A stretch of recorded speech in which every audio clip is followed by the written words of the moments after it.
Hello everyone, welcome to Q Labs. This is Java session 5. I hope you guys have enjoyed last sessions, session 1, 2, 3, 4. So in this session, we will going to learn something more and we will discuss what we have covered till now. Okay, so before going further in this particular session, one more candidate is there. So Yogesh, Yogesh, can you just introduce yourself so that other members can also know about you, and like you can just tell us about your experience and whatever you want to like to share with us. Sure, Shilendra, sorry, Shrikant. Myself Yogesh, and I'm working with testing from last 7+ years, and I work with Shrikant also in same company, and yeah, I work in automation as well as testing both, but I have few more queries related to automation, so I joined uh, QA Labs so that I am able to do frequent automation.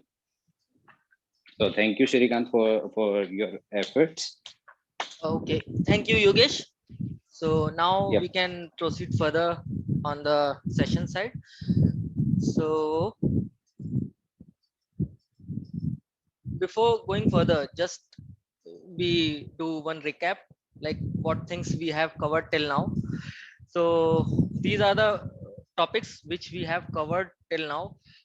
Rajesh and Ravi, I think you guys have already attended all the sessions, so you are aware about all the topics. And I think Yogesh, for you, you have to be revisit all the sessions whatever we have conducted earlier. So you can just go through to our YouTube channel where all the sessions are already available. You just watch all the sessions, and if you have any query, you just simply reach out to our support team. We will try to resolve all your queries as soon as possible. Okay, so Sure. on the recap, Rajesh, कुछ याद है राजेश और रवि आपको? जो भी इसमें से topics हमने कवर किए हैं उनमें कुछ टॉपिक्स याद हैं अभी या सारे भूल चुके हैं हम?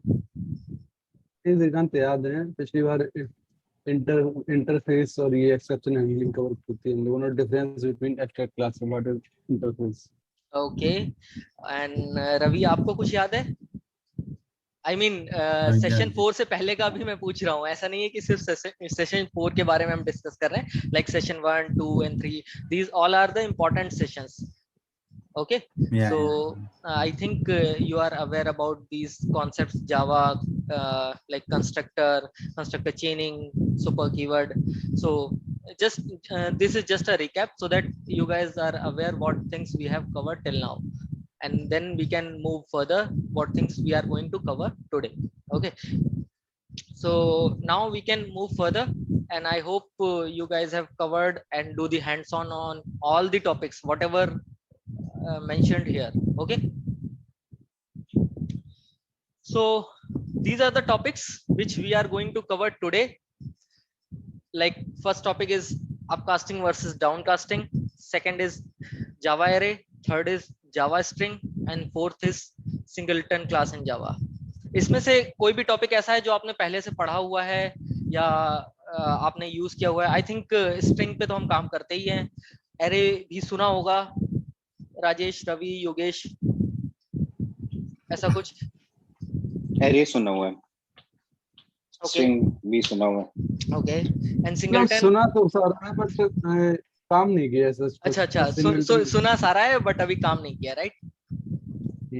ओके ओके, रवि आपने? Yes. सुना है Okay. सब. Okay, fine, no issues. Like I will tell you each and every topic in detail. I will give you one example from each of the topic. We will do the hands-on, and then I will give some assignments to you so that you guys can explore more on these topics. And before moving further on these topics, I just want to give you one I can say one advice, that these are topics which are very important from interview point of view.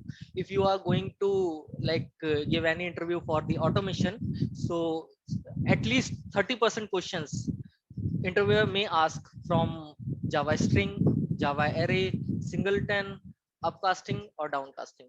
So these are very small topics, I can say, not the complex. The things which we have covered earlier are more complex as compared to these, like interface and abstraction, encapsulation. These are little bit complex, but these topics are not complex still.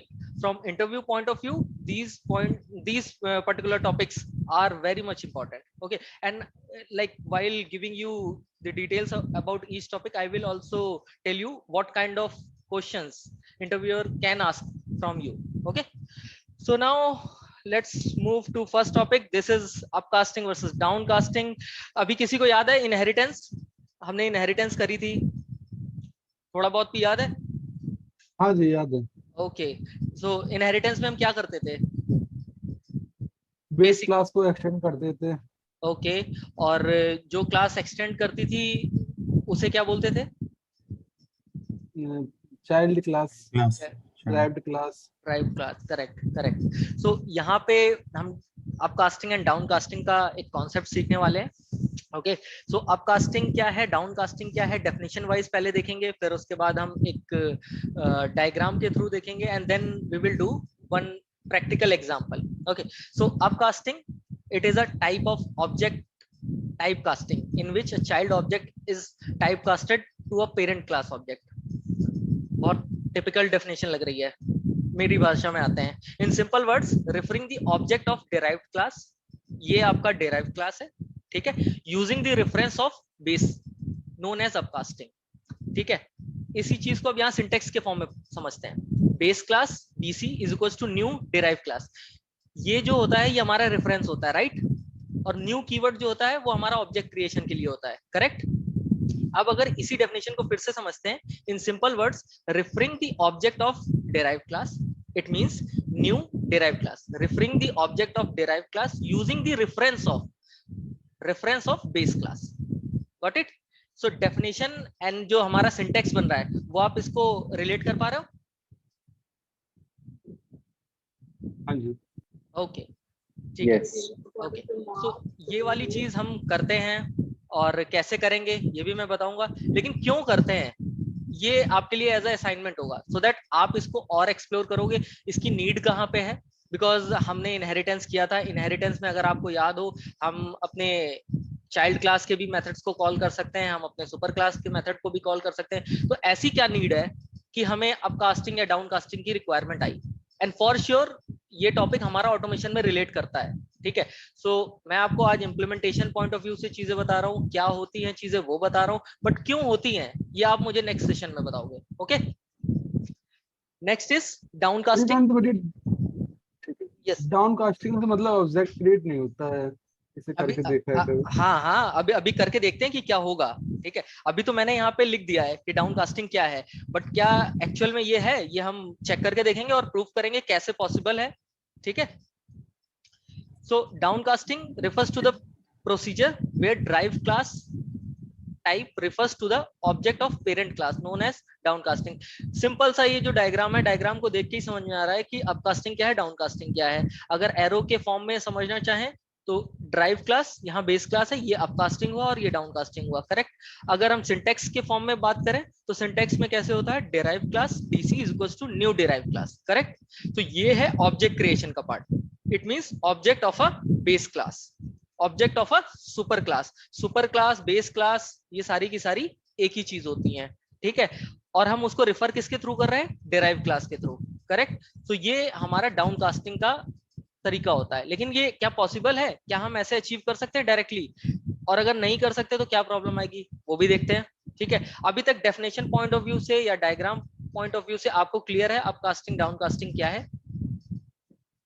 I think Yogesh को थोड़ा सा ये relate नहीं कर पा रहे होंगे, because उन्होंने अभी इनहेरिटेंस अगर नहीं कवर किया होगा तो ये थोड़ा ऑफ द टॉपिक लगेगा।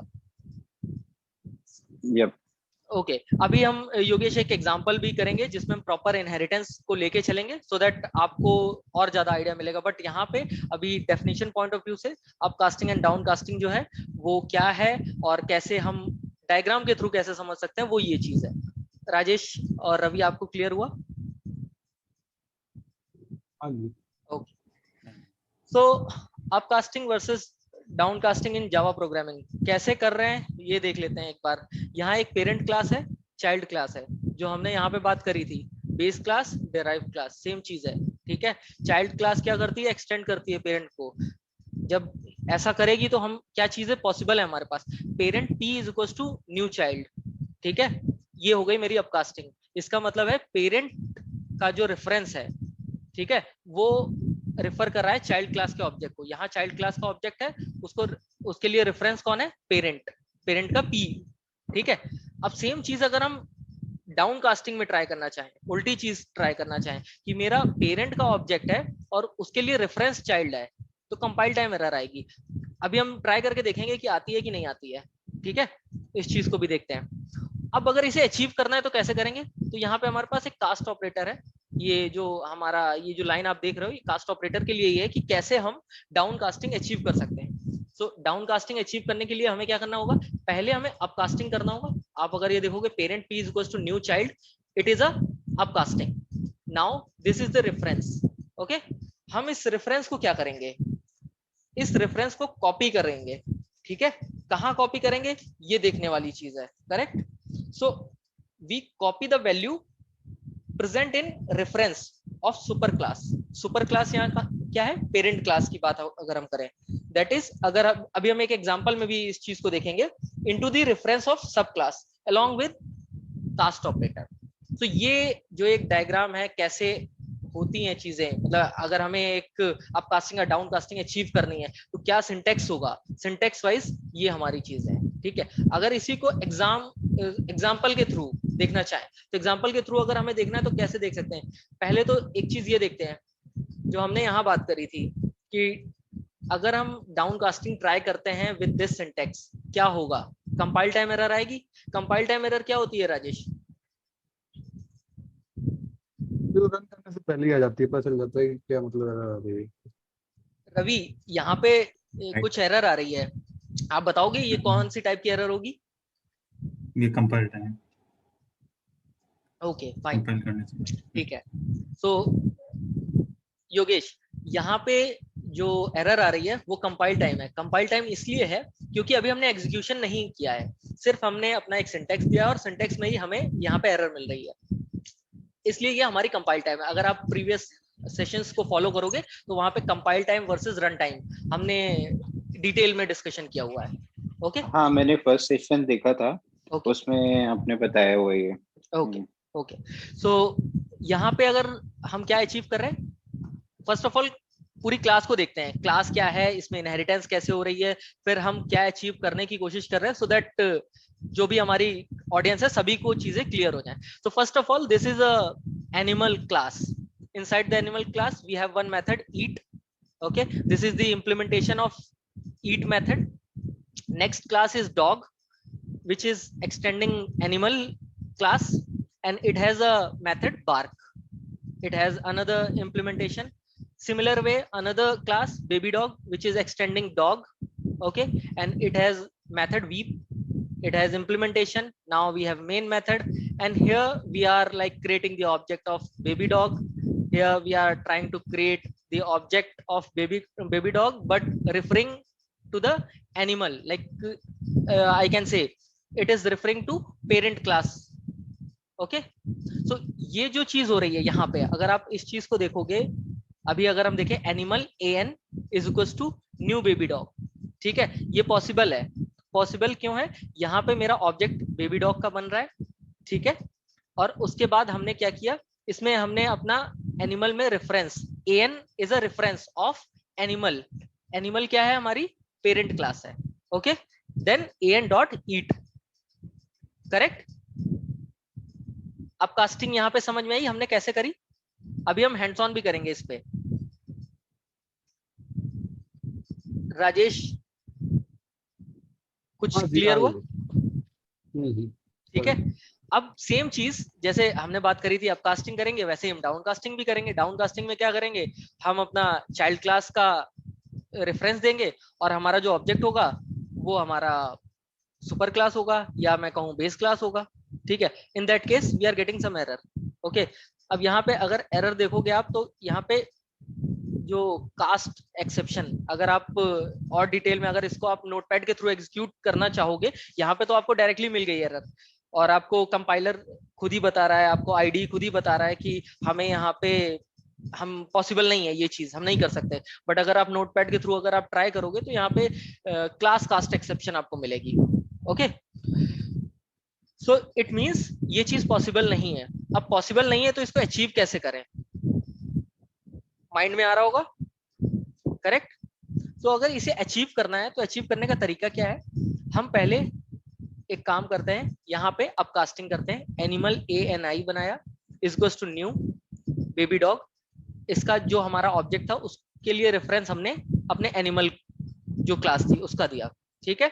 उसके बाद हमने इसकी वैल्यू कॉपी करी अपने चाइल्ड, जो भी चाइल्ड क्लास का रेफरेंस है उसमें via cast operator. This is the cast operator, okay.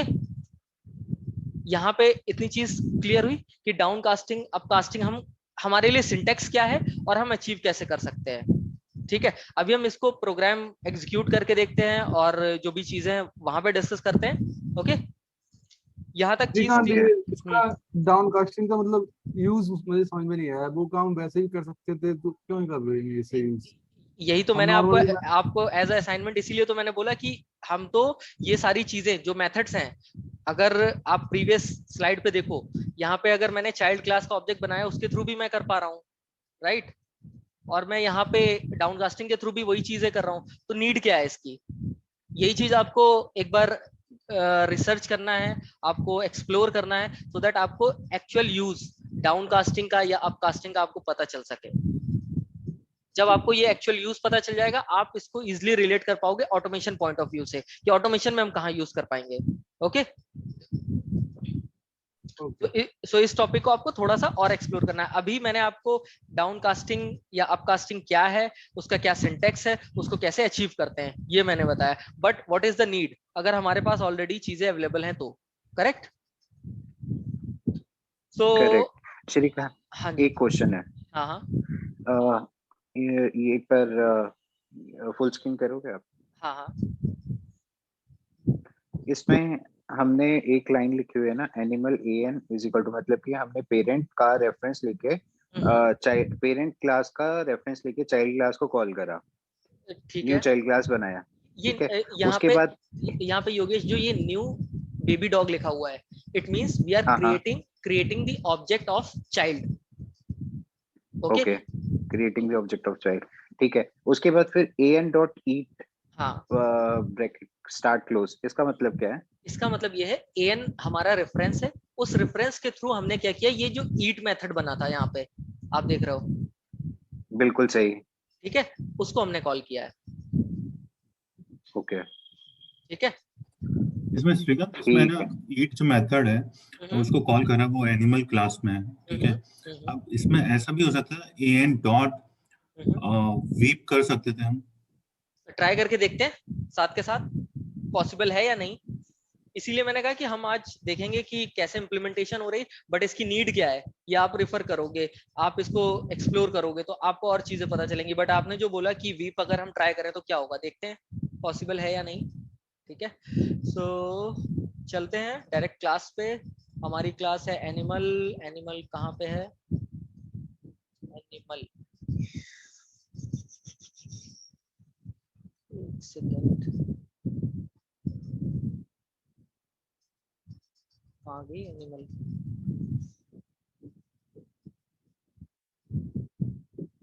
ओ राजेश, याद है ये मुझे क्लास क्यों नहीं मिली? वो आपने एक साथ ले रखा ना हाँ, इसलिए। इसीलिए मैं अपने सारे एग्जांपल्स वही रेफर कर रहा हूँ जो हम पहले कर चुके हैं, सो दैट आप इजिली रिलेट कर पाओ। कुछ भी मैं नया इंप्लीमेंट नहीं कर रहा हूँ, एग्जिस्टिंग इंप्लीमेंटेशन में मॉडिफिकेशन कर रहा हूँ, या जहां पे मुझे ऐसा लगता है कि नए एग्जांपल्स की रिक्वायरमेंट है वहां पे मैं नए एग्जांपल्स लेके आ रहा हूँ। अदरवाइज हमारे जो भी एग्जिस्टिंग एग्जांपल्स हैं उन्हीं को मॉडिफिकेशन करके और आपके लिए लेके आ रहा हूँ, सो दैट आप इजिली रिलेट कर पाओ टॉपिक्स को, okay. So again back to example क्या है, एनिमल। एनिमल के अंदर ये हमारा योगेश एक मेथड है ईट, और ये ईट की इम्प्लीमेंटेशन है। ओके जब आप सेशन गो Okay. थ्रू करोगे, what are methods and what are different types of method, concrete and abstract, so आपको पता चलेगा कि मेथड कैसे डिक्लेयर करते हैं, उसके अंदर कैसे हमारी इम्प्लीमेंटेशन होती है। In a similar way this is another class dog. Dog ने एक्सटेंड किया एनिमल को, और डॉग के अंदर भी एक मेथड है bark. Okay third one is baby dog. Okay. Baby dog extend कर रहा है किसे, डॉग को, और इसका भी एक अलग मेथड है वीप। ओके ये हमारा मेन मेथड है एग्जीक्यूशन के लिए जो कि हमारे रिक्वायर्ड होता है। अब हम यहाँ पे अपकास्टिंग और डाउनकास्टिंग करेंगे। ठीक है अपकास्टिंग के लिए मैंने आपको बताया था कि हम यहाँ पे रेफरेंस ले रहे हैं अपने पेरेंट क्लास का, या बोले कि बेस क्लास का, और ये हमारा ऑब्जेक्ट है चाइल्ड का। Okay now with the help of this reference we are trying to access the different methods. So an dot try करते हैं। यहाँ पे रवि ने कहा था वीप ट्राई करके देखते हैं, क्या पॉसिबल है वीप? नहीं रवि यहाँ पे पॉसिबल नहीं है।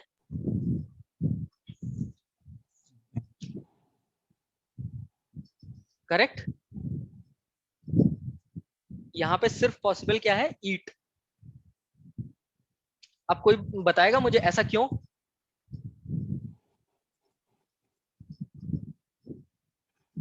राजेश, रवि। बिकॉज हमने रेफरेंस जो लिया है वो पेरेंट क्लास का लिया है, तो हम लोग जो भी मेथड होगा वो रेफरेंस जो मेथड होगा वो हम पेरेंट्स क्लास के ही एक्सेस कर पाएंगे। करेक्ट करेक्ट आपका आंसर बिल्कुल सही है कि जो हमारे डेटा मेंबर्स होंगे या मेथड्स होंगे जो भी हमारे सुपर क्लास के होंगे, ठीक है, उनको हम एक्सेस कर पाएंगे with the help of this particular reference.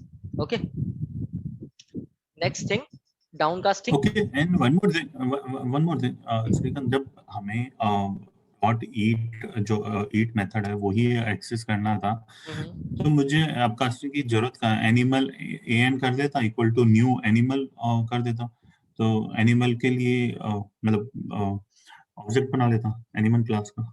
हाँ इवन अगर आप उसकी बात करो कि अगर मैं यहाँ पे चाइल्ड क्लास का ऑब्जेक्ट बना लेता बेबी डॉग, राइट, तो मुझे डाउनकास्टिंग भी करने की जरूरत ना पड़ती।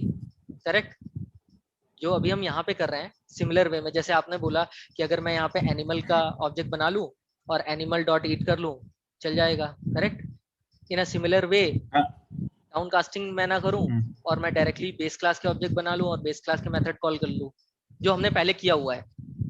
बट बेस क्लास में डॉट ईट तो नहीं है ना, तो मेरे को फिर डाउनकास्टिंग तो कुछ तो करनी पड़ेगी यहाँ ओके पर जो मैं एक्सेस तो कर। एक काम करके देखते हैं, जैसा आपने बोला वो भी ट्राई करके देखते हैं।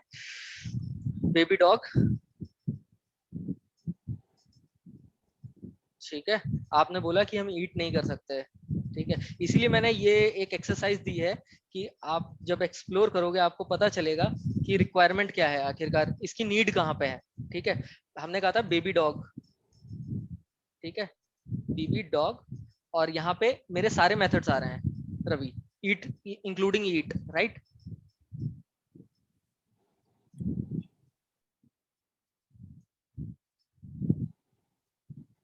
अब ये ईट क्यों आ रहा है रवि,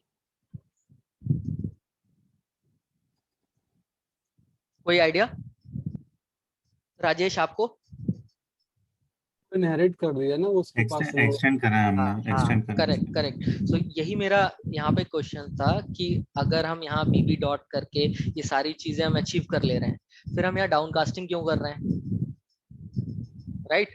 इसीलिए मैंने ये एक्सरसाइज आपको दी हुई है कि आप डाउनकास्टिंग और अपकास्टिंग की एक्चुअल नीड कहाँ होगी। मैंने आपको ये बता दिया डाउनकास्टिंग क्या है, अपकास्टिंग क्या है, कैसे अचीव करनी है, क्या रियल टाइम एग्जांपल है, कैसे इसको एग्जीक्यूट कर सकते हैं, वो सारी चीज हो गई। बट हमारे पास ऑलरेडी जो चीजें पड़ी हुई हैं, जो चीजें हमने पढ़ी हुई हैं ऑलरेडी, हमने इम्प्लीमेंट करी हुई हैं, उससे भी हम सेम चीजें अचीव कर रहे थे, तो ऐसी क्या नीड आई, what is the need of upcasting and डाउनकास्टिंग।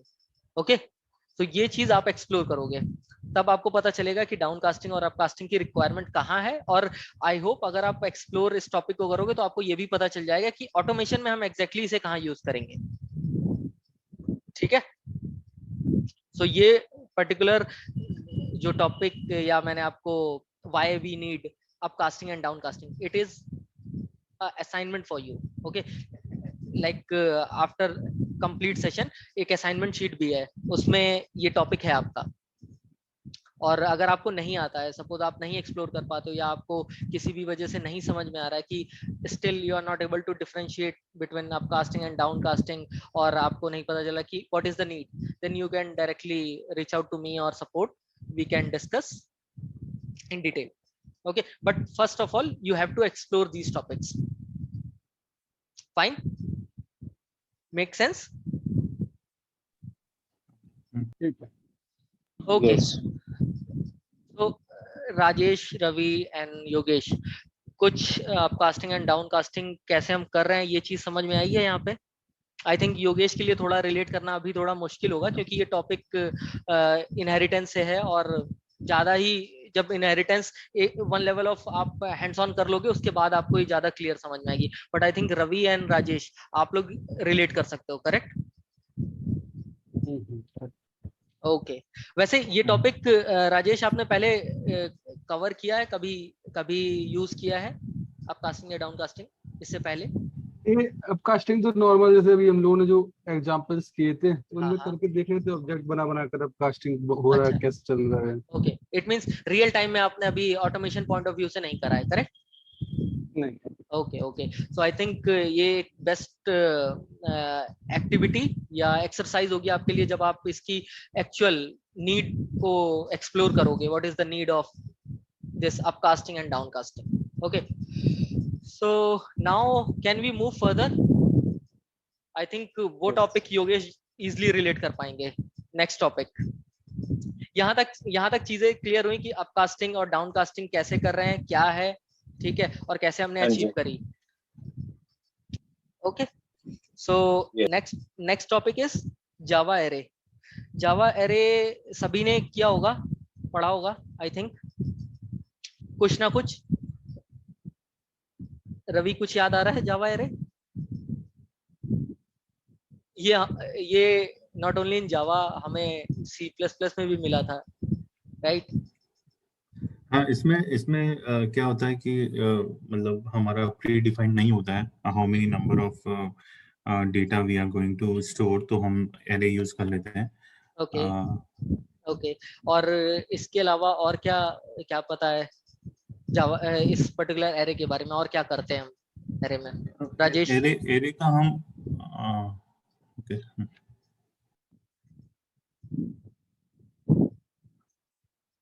Rajesh any idea? Yogesh आपने किया हुआ है एरे पे काम? श्रीकांत, ये कुछ वो नहीं होता कि भाई हम डाटा कहीं पे सेव करके रखें और उसके बाद फिर उसको रीयूज करने के लिए सेम सेशन के अंदर यूज करने के लिए हम एरे का यूज करते हैं। Okay okay fine. Rajesh, I am audible? Yes Shrikant, you are audible. Okay, so आप कुछ इस पे इनपुट दोगे एरे पे, आपको कुछ आइडिया हो तो? ये बताया भाई, सिमिलर टाइप ऑफ मतलब मल्टीपल नंबर्स को स्टोर कर सकते हैं इसमें। ओके, ठीक है, सब कुछ समझ में आ गया एरे क्या है, ठीक है, यहाँ डेफिनेशन भी लिखी हुई है, सब कुछ बढ़िया है, सब मस्त चल रहा है। लेकिन अभी एक बार फिर से पुराने एग्जांपल की तरफ जाते हैं, ठीक है। पुराना एग्जांपल हमारा क्या था? Int i is equal to 5। Okay, ये हमने एक वेरिएबल डिक्लेयर किया और उसमें हमने एक वैल्यू दी, ठीक है, i इज इक्वल टू 5। ये 5 जो है ये मेरा रोल नंबर है सपोज, पहले स्टूडेंट का, ठीक है। अब सपोज 30 स्टूडेंट्स हैं, तो क्या करेंगे हम? 30 डिफरेंट वेरिएबल्स बनाते जाएं और उनमें रोल नंबर 1 2 3 4 5 6 7 ऐसे करें, करेक्ट? और सारे के सारे हमारे इंटीजर टाइप के ही हैं, सो नंबर ऑफ लाइंस हमारी इंक्रीज हो रही है प्रोग्राम में। अगर इसी चीज को हम किसी एक सेट के अंदर डाल दें, सेट का मतलब है कि किसी एक ब्लॉक के अंदर डाल दें जहां पे हमारे similar type of data type हो, यानी कि एक बार हमने डिक्लेरेशन करी और उसी में हमने अपने सारे रोल नंबर्स डिफाइन कर दिए, वो ज्यादा बेटर होगा या 30 और 50 लाइंस में डिक्लेरेशन इजी होगा? रिलेट कर पाए इसे जो मैंने आपको एग्जांपल दिया? ठीक है, अब डेफिनेशन पढ़ते हैं इसकी, फिर उसके बाद इस टॉपिक को और डिटेल में पढ़ते हैं, समझते हैं कैसे जावा एरे को यूज करते हैं। मोस्ट ऑफ द टाइम हम क्या करते हैं, जावा को बहुत लाइट लेके बहुत ज्यादा इन डिटेल में नहीं जाते हैं, जिस वजह से प्रॉब्लम क्या होती है, जो इंटरव्यू पॉइंट ऑफ व्यू से क्वेश्चंस आते हैं वो हम मिस आउट कर जाते हैं, हम रिलेट ही नहीं कर पाते कि हमें उनके लिए क्या आंसर्स देने हैं। ठीक है, सो इस पर्टिकुलर सेशन में मैंने ट्राई किया है कि जो भी पॉसिबल चीजें हैं from Java array point of view, मैं वो सारी चीजें कवर अप करके और आपको शेयर कर सकूं, so that at least you have some idea, some knowledge about array with respect to automation. Okay, so array is an collection of similar type of data. वो जो हमने बात करी थी कि इंटीजर है तो सारे इंटीजर, सारे रोल नंबर हमने एक जगह कर दिए। अगर मैं बात करूं नेम की तो सारे के सारे नेम हमने स्टोर कर दिए। ठीक है, अब जो भी हम स्टोर करते जा रहे हैं एरे के अंदर चीजें, वो हमारे इंडेक्स बेस पे होती हैं। ठीक है, सो दैट हम उनको इजिली एक्सेस कर पाए। अब जो हमारी एरे की जो इंडेक्स होती है वो हमारी स्टार्ट कहाँ से होती है राजेश? इस डायग्राम को देख के ये सपोज यहाँ पे रोल नंबर्स हैं, ये रोल नंबर्स हैं 40, 55, 23, ये सारे रोल नंबर्स हैं। ओके, सो यहाँ पे जो इंडेक्स है वो क्या चीज है? इंडेक्स का अच्छा यूज क्या होगा, आपको क्या लगता है इस डायग्राम के थ्रू अगर हम जाएं? उसे पर्टिकुलर उसे एक्सेस करने के लिए इंडेक्स के थ्रू एक्सेस कर पाएंगे उसे, करेक्ट, मॉडिफाई करना हो। ठीक है, ठीक है, और इसके अलावा ठीक है, आपका ये आंसर बिल्कुल करेक्ट है यहाँ पे। ठीक है, अब ये तो हमारा सिंगल, अगर मैं बात करूँ वन डायमेंशनल एरे है, राइट? अभी अगर कुछ ऐसी रिक्वायरमेंट आती है जहां में मल्टी डायमेंशनल एरे की रिक्वायरमेंट है, okay, so multi dimensional arrays भी होते हैं जहाँ पे 2D 3D और ये इंक्रीज करता जाता है, बट जैसे जैसे ये डायमेंशन इंक्रीज करती जाती है उतनी ही कॉम्प्लेक्सिटी हमारे लिए इंक्रीज होती जाती है। ओके, सो यहाँ पे जो एरे है, जावा एरे है, यहाँ पे हमारे पास प्री डिफाइंड मेथड्स नहीं होते। अगर आप अभी आगे पढ़ोगे जावा स्ट्रिंग में हमारे पास बहुत सारे प्री डिफाइंड मेथड्स होते हैं जिनके थ्रू हम अपना मैनिपुलेशन अचीव कर सकते हैं, बट एरे में ऐसी चीजें नहीं होती हैं। ठीक है, सो ये ओवरऑल एक जो भी डेफिनेशन पॉइंट ऑफ व्यू से चीजें हैं या एग्जांपल पॉइंट ऑफ व्यू से हैं कि व्हाट इज जावा एरे, इसमें आपको थोड़ी सी क्लैरिटी हुई। इसके बाद हम ये डिस्कस करेंगे कि जावा एरे अगर हमें क्रिएट करना है तो कैसे क्रिएट करेंगे, because there are 3 different ways to create a Java array. Okay, अब माइट भी ऐसा हो सकता है आपने शायद वे 3 यूज किया हो मोस्ट ऑफ द टाइम, या किसी ने वे 1 यूज किया हो। ओके, तो हम डिस्कस करेंगे all the 3 ways whatever we can use for creating a java array. Okay, यहाँ तक क्लियर है कि जावा एरे का हमें यूज क्यों हुआ। ऑलरेडी जब हम अपना एक वेरिएबल डिक्लेयर कर सकते थे, वहां पे हम वैल्यू डिफाइन कर सकते थे, फिर यहाँ पे what is the need of Java array, ये चीज क्लियर हुई। और क्यों यहाँ पे हम अभी सेट ऑफ रिकॉर्ड्स की बात करें, अगर जैसे इंटीजर है या स्ट्रिंग है, उनको हम अगर स्टोर करते हैं तो हमें क्या बेनिफिट मिल रहा है, यहाँ इंडेक्स है तो उसका क्या बेनिफिट है exactly, because Java array is a index based, right? तो ये चीज क्लियर हुई? Yes. ओके, रवि आपको? ओके, ओके, सो अभी देखते हैं 3 वेज, ये कौन से 3 तरीके हैं जिनके थ्रू हम एरे क्रिएट करते हैं। फर्स्ट है डिक्लेरेशन एंड मेमोरी एलोकेशन। क्या है? इंट मार्क्स, ये इंट हमारा डेटा टाइप है, मार्क्स हमारा रेफरेंस है, is equals to new int 5। ये हमने जो 5 डिफाइन किया है, it means we are providing fix values, it means 5 value ही इसके अंदर स्टोर होंगी, फिक्स कर दी हमने, correct? Second way declaration then memory allocation. यहाँ पे मैंने इंट मार्क्स किया then marks is equals to new int, यहाँ पे भी मैंने 5 किया, ये जो आप देख रहे हो 5, it means I am defining the value, how many values this particular array can store. Suppose here I have mentioned 5, so it means I have fixed its value. Now the initialization part, marks 0 index पे 25 किया है, marks 1 index पे 50 किया है. Okay, in a similar way 0 1 2 3 4, correct, मैं सारे के सारे अपने मार्क्स इनिशियलाइज कर सकता हूँ. एंड द थर्ड वन जो कि मोस्टली हम यूज करते हैं, ठीक है, मोस्टली यूज क्या करते हैं, डिक्लेरेशन, मेमोरी एलोकेशन, इनिशियलाइजेशन, सब कुछ एक बार में करेंगे, ठीक है, एंड मार्क्स, और यहाँ पे हमने कोई लिमिट नहीं दी है, करेक्ट, और उसके अकॉर्डिंग यहाँ पे हमने अपना जो भी वैल्यूज हैं जो हमें स्टोर करानी है अपने एरे में, वो हमने कर दी है. अब आप लोगों में से कोई बताएगा इनमें से कौन सा वे आप लोगों ने यूज किया है मैक्सिमम, या देखा हो कभी प्रोग्रामिंग में?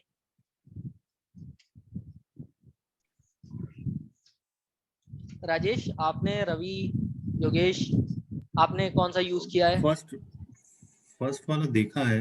अच्छा, फर्स्ट वाला देखा. ओके, ठीक है. और many times it happens like कि हमें उसको इनिशियलाइज नहीं करना होता है, जस्ट डिक्लेयर और मेमोरी एलोकेशन करना होता है. हाँ, यहाँ पे प्रॉब्लम क्या आती है, सपोज यहाँ पे मैंने 5 लिख दिया, करेक्ट, और यहाँ पे 2 ही मैंने वैल्यूज स्टोर कराई, यानी 3 वेस्ट हो गई मेरे लिए, वेस्ट हो गया. करेक्ट, तो ये मेमोरी वेस्ट हो रहा है मेरा यहाँ पे. Okay, got it. So I think that is the ideal, or I mean it is. Rajesh आपने ट्राई किया?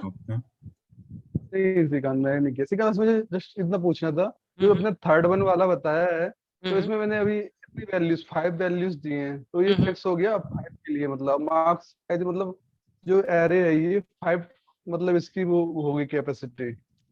अगर इस वाले में, थर्ड वाले में क्या होता है, आप जितनी भी वैल्यूज दोगे, ठीक है, उसके अकॉर्डिंग जो हमारा जेवीएम है वो खुद ही कैलकुलेट कर लेगा कि इसकी कितनी लिमिट है. यहाँ पे हम डिफाइन कर रहे हैं, यहाँ 5 मैंने डिफाइन कर दी, बट यहाँ मैं डिफाइन नहीं कर रहा हूँ, यहाँ जितनी आप वैल्यूज डाल दोगे उसके अकॉर्डिंग वो कैलकुलेट कर लेगा.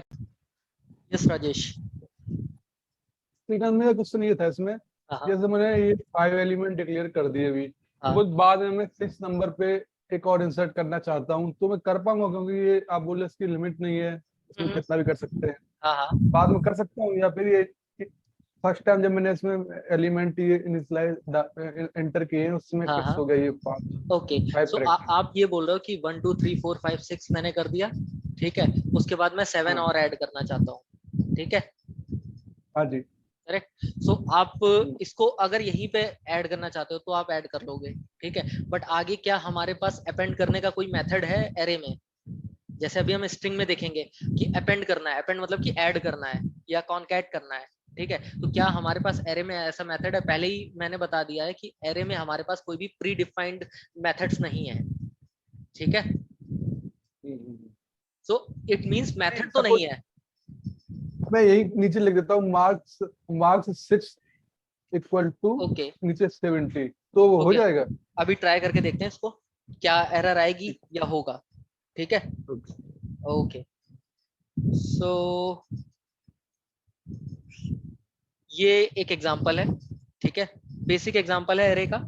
अगर आप देखोगे तो यहाँ पे क्या मैंने किया हुआ है, अगर आप देख रहे हो तो ये एक मेन मेथड है, ये मेरा मार्क्स नाम का एक एरे है, यहाँ पे मैंने डिफाइन कर रखा है कि इसकी 7 वैल्यूज मुझे देनी है, ठीक है, it means 7 values it can store. मैंने यहाँ पे वो वैल्यूज स्टोर कर दी है, 0 1 2 3 4 5 6 7 जो भी है हमारा, और अकॉर्डिंगली यहाँ पे किस पर्टिकुलर इंडेक्स की वैल्यू मुझे चाहिए वो मैंने यहाँ पे मेंशन की हुई है, करेक्ट. सिमिलर वे में नेक्स्ट लाइन में भी मैंने कुछ काम किया है, वहां पे मैं रोल नंबर निकाल रहा हूँ, राइट, करेक्ट. अब यहाँ पे आपको बस एक चीज ध्यान रखनी है, जब भी आप यहाँ पे जैसे डिक्लेयर करते हो, जब भी आप एरे बनाते हो, तो आपके 2 तरीके के सिंटैक्स होते हैं, आप दोनों तरीके यूज कर सकते हो. सपोज डेटा टाइप ब्रैकेट और उसका नाम, और डेटा टाइप अपना एरे रेफरेंस देन ब्रैकेट. तो ये 2 आपके वे हैं, यहाँ पे डिक्लेयर करने के, जैसे यहाँ पे हमने किया था। इन अ सिमिलर वे आप अपना डिक्लेरेशन अपने अकॉर्डिंग कर सकते हो, चाहे तो फर्स्ट वाला यूज कर लो चाहे सेकंड वाला यूज कर लो। आप अगर एक्सप्लोर करोगे और प्रोग्राम्स डिफरेंट पोर्टल्स पे या डिफरेंट चैनल्स पे, डिफरेंट पेजेस पे, तो आपको ये डिफरेंट तरीके से आपको मिलेगा, बट यही दो तरीके हैं आपके डिक्लेयर करने के। ठीक है, अभी कौन सा ये स्टैंडर्ड एरिया, आई मीन ये फर्स्ट वाला ना? ये जो फर्स्ट वाला है और सेकंड वाला है, आप दो में से कोई भी फॉलो कर सकते हो। ठीक है, कोई कोई प्रॉब्लम नहीं आएगी यहाँ पे। ठीक है, ओके। सो ये वाली चीज समझ में आई, हमने यहाँ पे क्या किया है और यहाँ पे क्या किया है। राजेश बताओगे आप क्या किया हमने?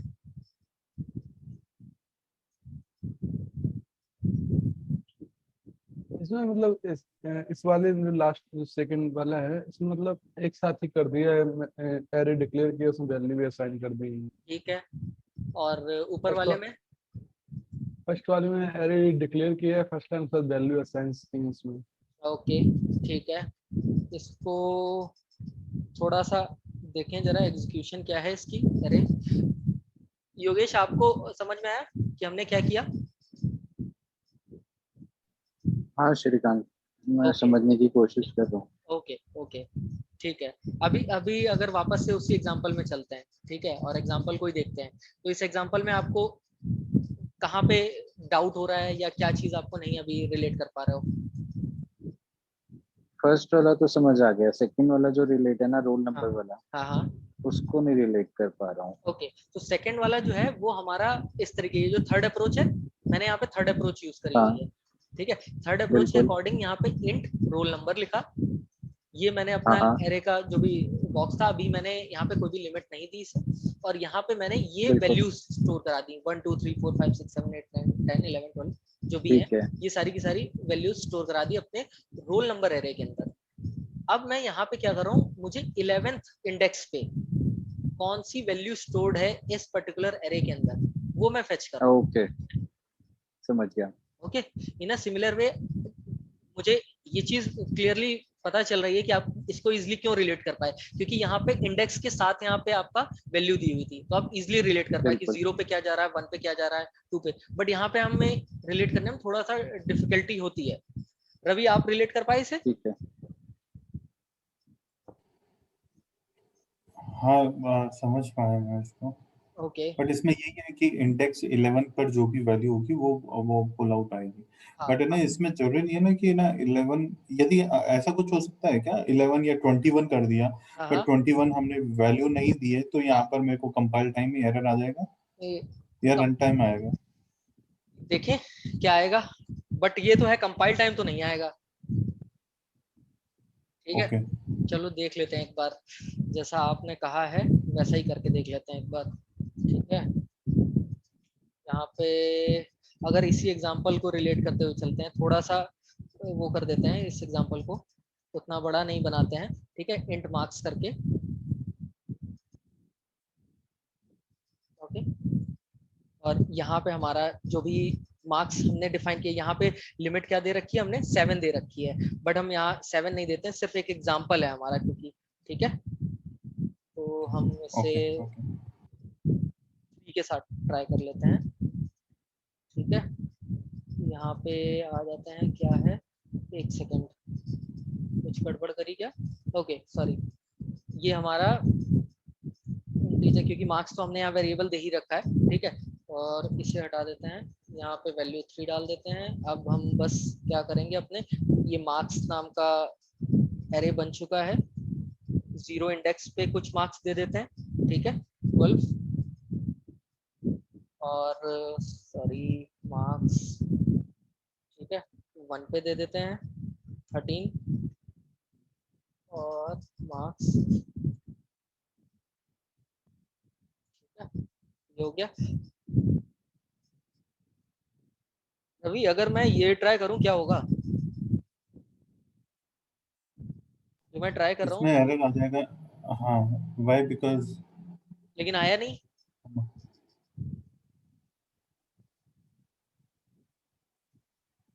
देखते हैं क्या होगा।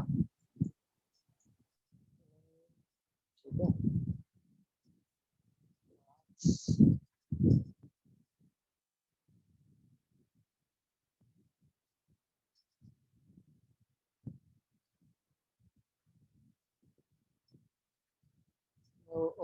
मार्क्स अभी हमने आगे कर रखा है, सॉरी एग्जांपल ऑलरेडी यहाँ पे गिवन है। एक काम करते हैं, इसे हम लोग हटा देते हैं यहाँ से, ठीक है।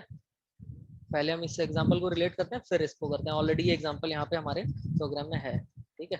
तो पहले हम इस वाले ही एग्जांपल को देख लेते हैं जिसमें हमने एक ही बार में सारी चीजें डिक्लेयर करी हुई हैं, ठीक है।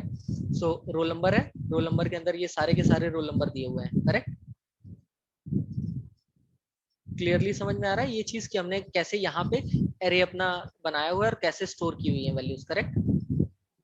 ओके, तो इसमें नंबर नहीं देना चाहिए क्या? इंटीजर, रोल नंबर और ब्रैकेट में 5 10। यहाँ पे मैंने इंट ये डेटा टाइप दिया, ये मेरा एरे हो गया, और ये मैंने ब्रैकेट दे दिया। अभी मैंने यहाँ पे कोई भी वैल्यू, कोई भी लिमिट नहीं दी हुई है, इसलिए मैं अपना जो भी ऐड करना चाहूँ मैं कर सकता हूँ, ठीक है।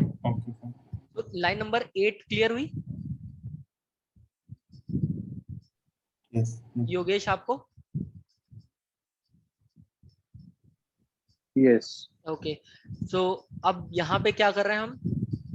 अब ये सारे के सारे जो भी वैल्यूज हैं यहाँ पे स्टोर हैं, ठीक है। यहाँ पे क्या कर रहे हैं राजेश, कुछ बताओगे आप? क्योंकि फॉर ईच आपने पढ़ा हुआ है, रवि आपने भी पढ़ा हुआ है, आई थिंक योगेश को फॉर ईच का नहीं पता होगा। हमने फॉर ईच लूप से हम यहाँ पे डेटा फेच कर रहे हैं, ठीक है। इतना तो क्लियर है कि हम डेटा फेच कर रहे हैं, बट हमने यहाँ फॉर ईच लूप यूज किया हुआ है। तो आप अगर लास्ट सेशन देखोगे तो उसमें हमने फॉर ईच, फॉर दोनों ही लूप्स के बारे में डिटेल डिस्कशन किया हुआ है, ओके। उसके बाद आप इजिली रिलेट कर पाओगे कि हम यहाँ कर क्या रहे हैं। राजेश, इसमें हम वैसे यही कर रहे हैं ना, कि हमने यहाँ पे इंटीजर j एक दे दिया है, और आगे हम j-1 कर रहे हैं। तो फर्स्ट आइटरेशन में वो 0 देगा और 0 इंडेक्स की वैल्यू उठा के ले आएगा। ठीक है, अभी इसको देखते हैं। राजेश आप बताओगे ये कैसे एग्जीक्यूट होगा मेरा? बस इतना सा। वो रो काउंट, ठीक है। Rajesh, I am audible? ठीक है, there audible in this thinking. Okay, ठीक है। सो जब तक आप सोच रहे हो, मैं आपको फिर भी हिंट दे देता हूँ। यहाँ पे क्या हो रहा है, रोल नंबर है, ठीक है। ये रोल नंबर क्या कर रहा है, इसके अंदर, इस पर्टिकुलर एरे के अंदर सारी वैल्यू स्टोर है। अब मैं यहाँ पे फॉर ईच में क्या कर रहा हूँ, ये 1 by 1 वैल्यू जे में स्टोर करा रहा हूँ, ठीक है। यहाँ पे जो भी मेरी वैल्यूज हैं वो मेरी 1 by 1 यहाँ पे आती जाएंगी, ठीक है। तो अगर मैं बात करूँ यहाँ पे रोल नंबर जे पे आएगी 1 2 3 4 5 6 7 ऐसे करके मेरी वैल्यूज आती जाएंगी। और यहाँ पे मैंने क्या किया, j-1, यानी कि जो भी वैल्यू आएगी उसमें -1। सो अगर हम इसका आउटपुट सिर्फ इस पर्टिकुलर का देखेंगे तो कैसा बनेगा आउटपुट?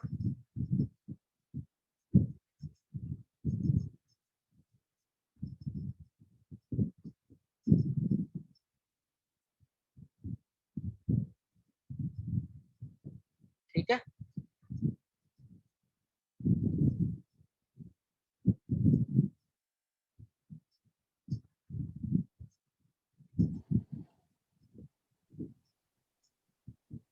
ठीक है। अब यहाँ पे हमने क्या किया है, एक और अप्रोच ट्राई करी है। वो अप्रोच थी हमारी फॉर ईच की।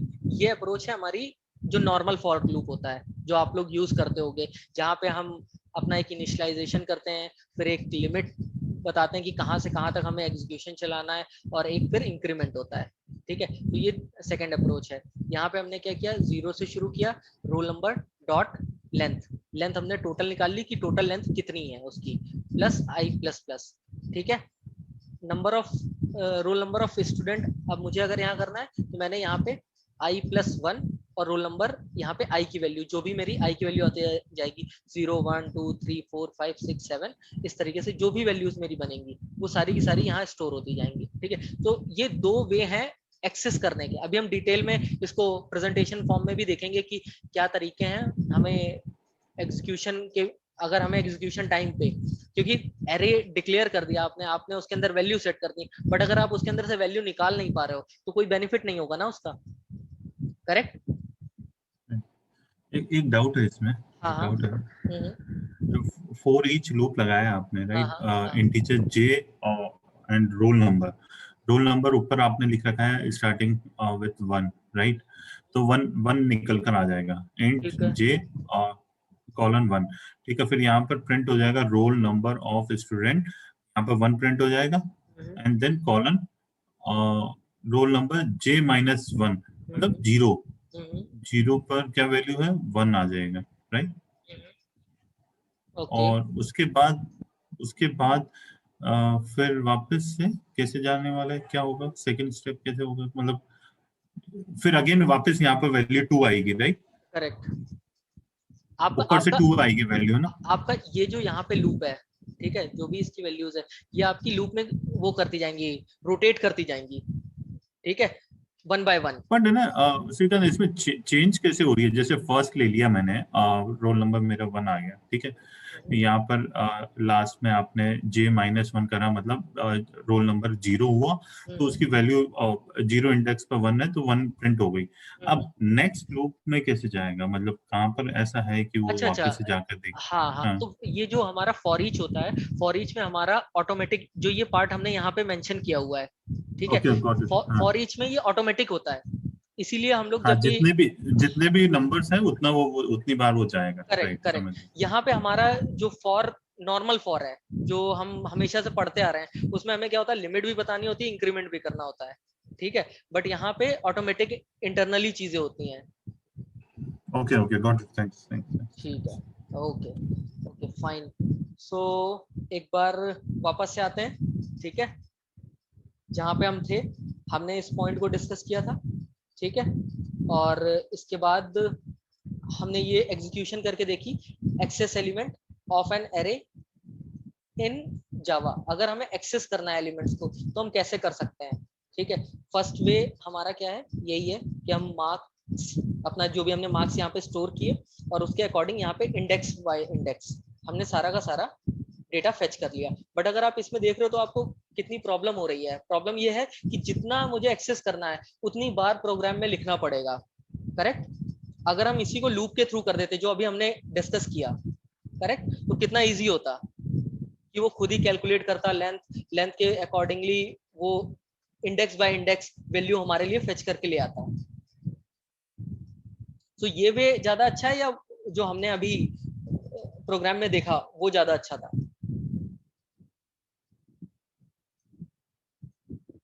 राजेश, प्रोग्राम वाला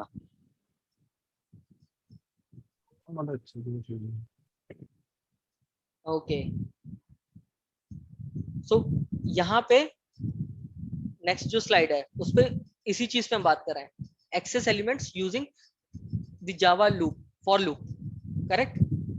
जो काम हम यहाँ पे 1 by 1 कर रहे थे उसी काम को अगर हम लूप के थ्रू करें तो कितना हमारे लिए बेनिफिशियल होगा, हम कितनी इजीली उसको कर पाएंगे। आप देखो सिर्फ 3 लाइन में हमने काम कर लिया और यहाँ पे देख रहे हो कितनी सारी लाइंस यूज हुई हैं, करेक्ट। सो हमने नंबर ऑफ लाइंस कम कर दी, हमने कॉम्प्लेक्सिटी लेवल को कम कर दिया, क्योंकि जितनी ज्यादा लाइंस होती हैं किसी भी एक प्रोग्राम फाइल में वो कॉम्प्लेक्सिटी क्रिएट करती हैं। अगर आप कोई भी थर्ड पर्सन देखेगा तो उसे समझ नहीं आएगा कि इतनी सारी जो हमारी डिक्लेरेशन है या इतनी सारी प्रोग्राम में लाइंस, इनका क्या यूज है, ठीक है। इंस्टेड हमने 3 लाइन में वही सारा काम कर दिया, करेक्ट। तो राजेश, रवि, आप लूप में रिलेट कर पा रहे हो चीजें कि लूप से कितना बेनिफिशियल है, और अगर हम लूप नहीं यूज करते हैं तब हमारे लिए कितना एक एफिशिएंट उतना नहीं है कंपैरेटिवली अगर हम लूपिंग कॉन्सेप्ट यूज करें। ऑप्टिमाइज, हाँ, ऑप्टिमाइज्ड अप्रोच हमारी जो होगी वो लूप के थ्रू ही होगी, ठीक है। हाँ राजेश, हाँ जी, क्लियर हो रहा है? आज मुझे ऐसा लग रहा है आज राजेश बाउंसर्स चल रहे हैं बैक टू बैक। नहीं आ रहा थोड़ा समझ आ रहा है। प्रैक्टिस करेंगे तो हाँ, आई थिंक आप फर्स्ट टाइम जैसे ये एरे पे काम करोगे, देखोगे कैसे हम इनिशियलाइज करते हैं, क्या वे है। अभी जैसे हमने एक क्वेश्चन उन्होंने रवि ने किया था कि अगर मैं आउट ऑफ, मतलब कि हमने 4 किए हैं और वहां पे एक्सेस करने जाऊं 5वीं इंडेक्स पे तो क्या होगा। तो आप अगर ट्राई करोगे तो वहां index, array index out of bound ऐसे करके एक एक्सेप्शन आपको आएगी, ठीक है। याद होगा हमने ये एक्सेप्शन लास्ट सेशन में करी थी जब हम एक्सेप्शन हैंडलिंग कर रहे थे। रवि, याद है जब हम ट्राई कर रहे थे? लास्ट सेशन मैंने नहीं अटेंड करा ओके था, ओके बट मैंने ओके, वीडियो सॉरी देखी थी। हाँ सॉरी। हाँ। तो वहां पे एक्सेप्शन हैंडलिंग में हमने इस तरीके का एग्जांपल लिया था कि हमारे पास एरे में ओके 2 वैल्यू स्टोर है और हम इंडेक्स बेसिस पे हम थर्ड वैल्यू डिमांड कर रहे हैं कि थर्ड वैल्यू हमें फेच करके दो। तो जब एरे में है ही नहीं वैल्यू तो वो क्या करेगा, वो एक्सेप्शन थ्रो करेगा।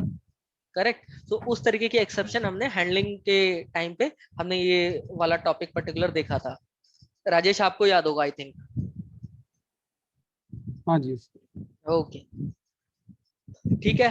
फॉर ईच का यूज अभी हमने देखा कि फॉर में हम यहाँ पे अपनी लेंथ और अपना इंक्रीमेंट ये सारी चीजें बता रहे हैं, बट फॉर ईच हमारा एक और इनहेंस्ड लूप आ गया। ठीक है। अभी आप जब प्रोग्रामिंग करोगे या मैं बोलूं कि ऑटोमेशन जब भी करोगे, मोस्ट ऑफ द टाइम आप फॉर ईच को ही यूज करोगे। और आपको जब आप एक बार यूज टू हो जाओगे ना इसके, तो आप फॉर जो नॉर्मल फॉर है आपका ये, आप उसको अवॉइड करोगे। आपको लगेगा यार यही बढ़िया है, इसी से ही चलते हैं और इजी गोइंग रहेगा आपके लिए। ठीक है।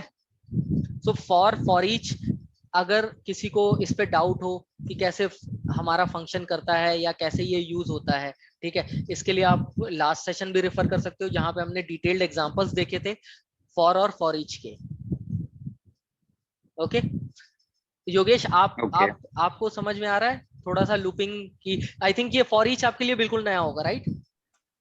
हाँ, मैंने आज तक जो भी देखा है ना, वो नॉर्मल फोर वाला ही देखा है। हाँ तो हाँ फोर ईच वाला बहुत सही तरीका था। हाँ। ये जो फॉर ईच है इसी को अगर आप कहीं और ज्यादा एक्सप्लोर करोगे तो इसी को इनहेंस फॉर लूप भी बोलते हैं। ओके। ठीक है। हाँ, तो अगर आप उसको और डिटेल में जाना चाहो फॉर ईच के, तो आप इनहेंस फॉर लूप अगर सर्च आउट करोगे तो आपको और ज्यादा एग्जांपल रियल टाइम कैसे इंप्लीमेंटेशन होती है। बट ये फॉर श्योर है कि आपको ये जो लूप है, इनहेंस फॉर लूप है, ये आपको बेनिफिट करेगा ऑटोमेशन के टाइम पे। ठीक है। वहां पे हम देखेंगे कि इसको हम most of the time use करेंगे। ओके इसीलिए मैं कह रहा हूँ कि लूपिंग कॉन्सेप्ट्स पे भी फोकस आप लोग अपना बनाए रखो कि कैसे हम लूप में यूज करें।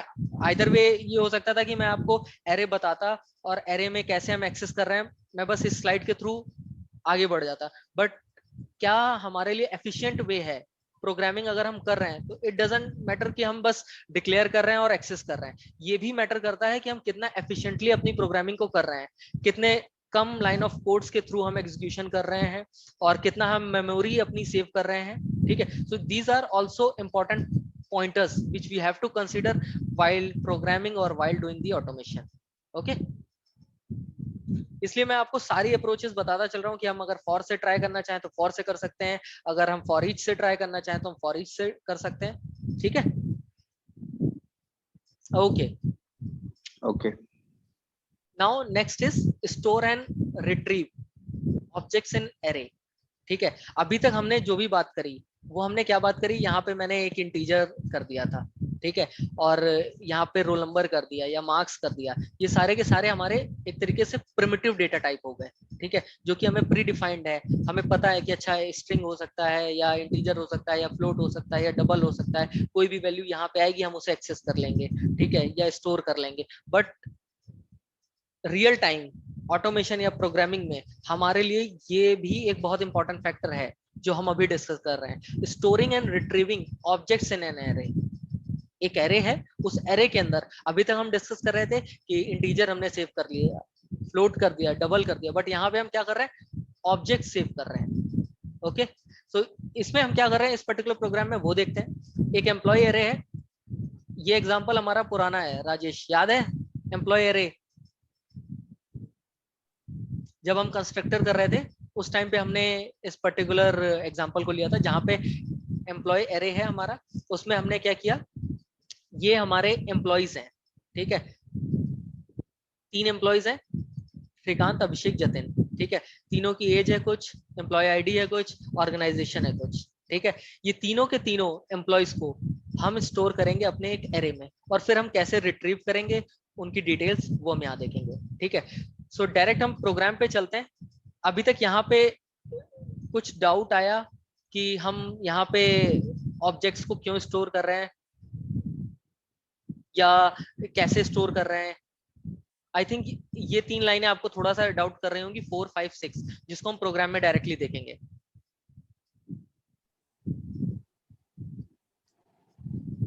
राजेश, रवि, योगेश।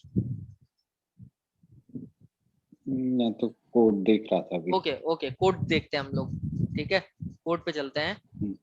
एम्प्लॉयर है, ठीक है। मैं क्या बात कर रहा था, अगर इन 3 लाइंस को अभी हटा देते हैं, अभी ये 3 लाइंस आप मत सोचो, ये 3 लाइंस है। नॉर्मल एक एरे क्लास है मेरी, इसमें एक मेन मेथड है। ये नॉर्मल एक मेरा एक एरे है, ठीक है, जिसमें हम जैसे वैल्यूज स्टोर करते थे 1 2 3, वही 1 2 3 वैल्यूज है। ये नॉर्मल फॉर ईच है, ये नॉर्मल फॉर लूप है, ठीक है। अभी तक ये जो हमने पढ़ा था वही है, ठीक है। अब इंट्रोड्यूस करते हैं कि अगर हम ऑब्जेक्ट्स को लेके आते हैं तो कैसे लेके आएंगे, ठीक है।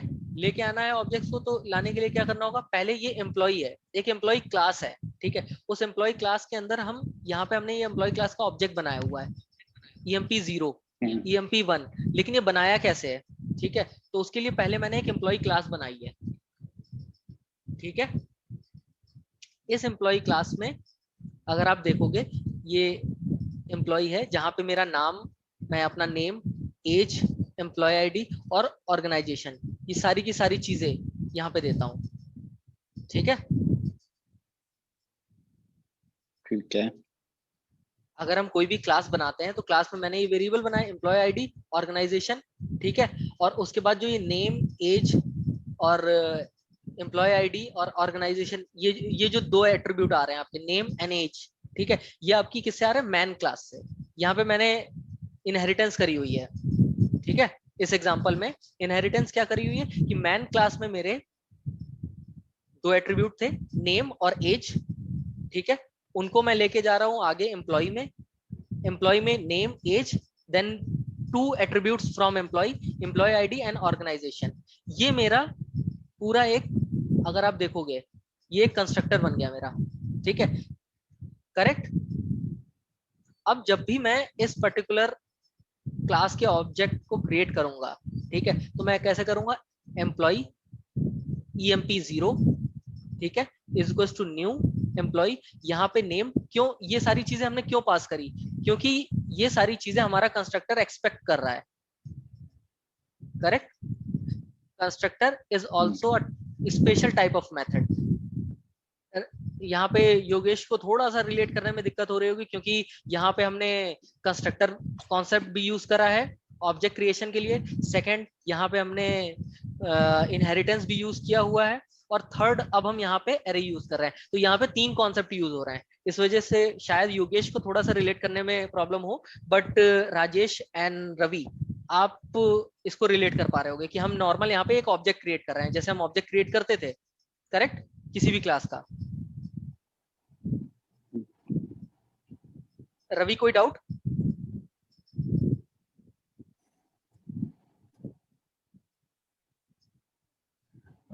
इसमें ऑब्जेक्ट क्रिएट कर लिया, ठीक है, हाँ, बट इसमें जो एम्प्लॉय के बाद जो पैरामीटर्स हम जो दे रहे हैं, नेम, एज, एम्प्लॉय आईडी, हाँ, तो वो कहाँ से आए, यही क्वेश्चन है आपका? एम्प्लॉय हाँ, ओके, ओके एम्प्लॉय टेबल से, एम्प्लॉय क्लास से आया है, ओके, करेक्ट। आप अगर देखो यहाँ माउस ओवर मैंने किया, ये मेरा एम्प्लॉय क्लास थी, उस क्लास के अंदर मेरे ये 4 चीजें मैं एक्सपेक्ट कर रहा हूँ। मेरा कंस्ट्रक्टर, ऑब्जेक्ट क्रिएशन के टाइम पे कंस्ट्रक्टर रिक्वायर्ड होता है, यहाँ जो कंस्ट्रक्टर है वो मेरा कौन सा कंस्ट्रक्टर है, पैरामीटराइज्ड है, करेक्ट। मैंने कुछ पैरामीटर्स दिए हुए हैं, name, age, employ ID, organisation, correct. तो मुझे ये सारी चीजें पास करनी होंगी। अगर मैंने पैरामीटराइज कंस्ट्रक्टर नहीं दिया होता, डिफॉल्ट कंस्ट्रक्टर दिया होता, तब ये चीजें रिक्वायर्ड नहीं होती, करेक्ट। राजेश आप रिलेट कर पा रहे हो? Okay okay fine. सो यहाँ पे हमने ये एक ऑब्जेक्ट बनाया, दूसरा ऑब्जेक्ट बनाया, तीसरा ऑब्जेक्ट बनाया, ये सारे के सारे एम्प्लॉइज के हैं, करेक्ट। अब ये जो मेरे ऑब्जेक्ट्स आए थे, इन ऑब्जेक्ट्स को मैंने स्टोर करा लिया अपने एरे में, और एरे का टाइप क्या है मेरा, एम्प्लॉय, ठीक है। एम्प्लॉय एक हमारी नॉर्मल जो हमारी क्लास थी, ठीक है। और उसके बाद मैंने यहाँ पे आइट्रेशन सिमिलर वे में, जैसे हम फॉर ईच की बात कर रहे हैं, फॉर ईच में कैसे करते थे, यहाँ डेटा टाइप देते थे, तो इस केस में डेटा टाइप क्या हुआ आपका, क्लास हुई, एम्प्लॉय क्लास, ठीक है। और उस क्लास के अंदर हमारा क्या स्टोर है, इस पर्टिकुलर ई रेफरेंस के अंदर हमारे सारे एम्प्लॉय के ऑब्जेक्ट स्टोर है, करेक्ट। अब मैं one by one E dot name मैंने किया तो सारे ऑब्जेक्ट्स के नेम निकाल के ले आएगा, करेक्ट।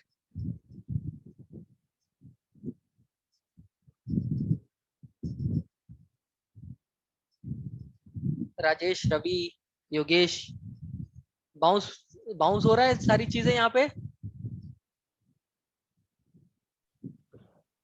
श्रीकांत मैं थोड़ा सा रिलेट नहीं कर पा रहा हूँ, बट मैं ठीक है, सोच रहा हूँ कि अगर पुरानी क्लासेस पुराने जो सेशंस एक बार देखूंगा तो मे बी रिलेट कर पाऊँ। करेक्ट, बिकॉज जो भी हमने लास्ट सेशंस में कवर किया वो सारी चीजें हम यहाँ इम्प्लीमेंट करते चल रहे हैं, ठीक है। सो आप अगर पुरानी चीजें रिलेट कर पाओगे, अगर आपको ये पता रहेगा कि हम ऑब्जेक्ट कैसे बनाते हैं, कंस्ट्रक्टर हमने यूज किया है, कंस्ट्रक्टर में मैंने यहाँ पैरामीटराइज्ड कंस्ट्रक्टर यूज किया है, तो आप इजीली बता पाओगे कि अच्छा ये मेरे एम्प्लॉय 0 का ऑब्जेक्ट है, ये 1 का है, ये 2 का है। और ये हमारा आज का कॉन्सेप्ट है जो हम पढ़ रहे हैं, एरे, ठीक है। एरे हमारी वैल्यू स्टोर करता है, similar type of data type, similar type में या तो वो प्रिमिटिव टाइप की कर ले या हमारा ऑब्जेक्ट टाइप। तो मैंने यहाँ पे ये ऑब्जेक्ट्स अपने स्टोर करा दिए, सारे के सारे ऑब्जेक्ट्स हैं, ठीक है। और ये मेरी वहां पे रिटर्न टाइप हम इंटीजर देते थे, यहाँ पे हम क्लास दे रहे हैं अपनी, क्योंकि ये इस क्लास के ऑब्जेक्ट्स हैं, करेक्ट। और ये हमारा वही फॉर ईच है जो अभी हमने पढ़ा था, और ये नॉर्मल हमारा फॉर है। ये हमारा क्या कर रहा है, आई 0 से शुरू हो रहा है, ई डॉट लेंथ, यानी कि कितने इसके अंदर ऑब्जेक्ट्स हैं वो पता करने के लिए। तो 0 1 2, ठीक है, यानी ये यहाँ पे 0 से लेके 2 तक आइटरेट करेगा।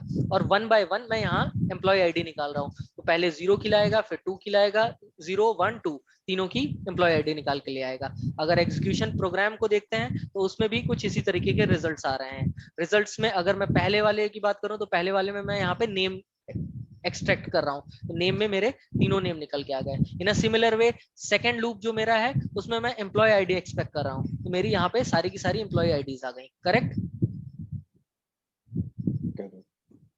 ओके राजेश, आप बताओ आपको क्या समझ में आया, क्या नहीं समझ में आया।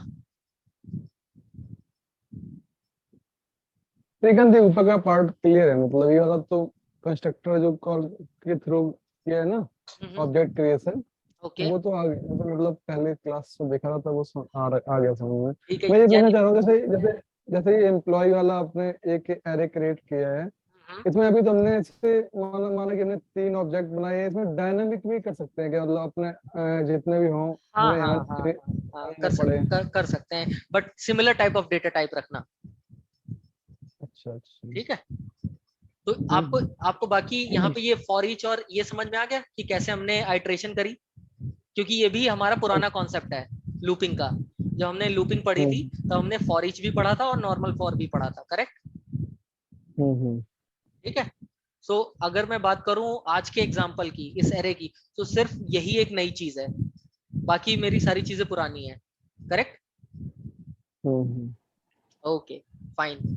इसमें सिद्धांत इसमें है ना एम्प्लॉय क्लास फिर ई लिया आपने रेफरेंस, तो कुछ और भी ले सकते हैं एम्प्लॉय क्लास के अलावा? बिल्कुल बिल्कुल बिल्कुल बिल्कुल। आप मैं रवि ले लेता हूँ, आप बोलो। नहीं एम्प्लॉय जो बनाया आपने, एम्प्लॉय एरे जो बनाया उसको चेंज कर सकते हैं, कुछ और नाम डाल सकते हैं। कहाँ पे? यहाँ पर रवि से पहले अच्छा ये हाँ हाँ, ये आपकी क्लास है, ये आपका डेटा टाइप है। Okay okay okay. जैसे अगर मैं बात करूं नॉर्मल, एक सेकंड आप मुझे दो, मैं आपको पुराने एग्जांपल भी लेके चलता हूं, ठीक है। पुराने एग्जांपल में आप इजिली रिलेट कर पाओगे। पुराने एग्जांपल में भी हमने एरे में स्टोर कराया था, ठीक है। तो यहाँ पे हमने क्या कहा था, इंट। तो ये क्या था, डेटा टाइप था कि किस तरीके के डेटा हम स्टोर कर रहे हैं इसके अंदर, करेक्ट। सिमिलर वे में यहाँ पे भी हम वही काम कर रहे हैं। यहाँ पे हम, क्योंकि ये ऑब्जेक्ट्स स्टोर कर रहे हैं, और ऑब्जेक्ट किसके हैं, ये ऑब्जेक्ट्स सारे के सारे एम्प्लॉय के हैं, एम्प्लॉय, ओके करेक्ट। तो इसलिए डेटा टाइप आपको यूज करना, आपको जो रिटर्न टाइप अगर मैं बात करूं यहाँ पे, वो बहुत इंपॉर्टेंट है कि आपका कैसा होना चाहिए। यहाँ पे हम बात कर रहे हैं कि एरे जो स्टोर करता है वो सिमिलर टाइप ऑफ डेटा को स्टोर करता है, करेक्ट। सो यहाँ पे हम ऑब्जेक्ट्स कर रहे हैं, ऑब्जेक्ट्स किसके कर रहे हैं, हम एम्प्लॉयज के कर रहे हैं, ठीक है। समझ में आया कुछ?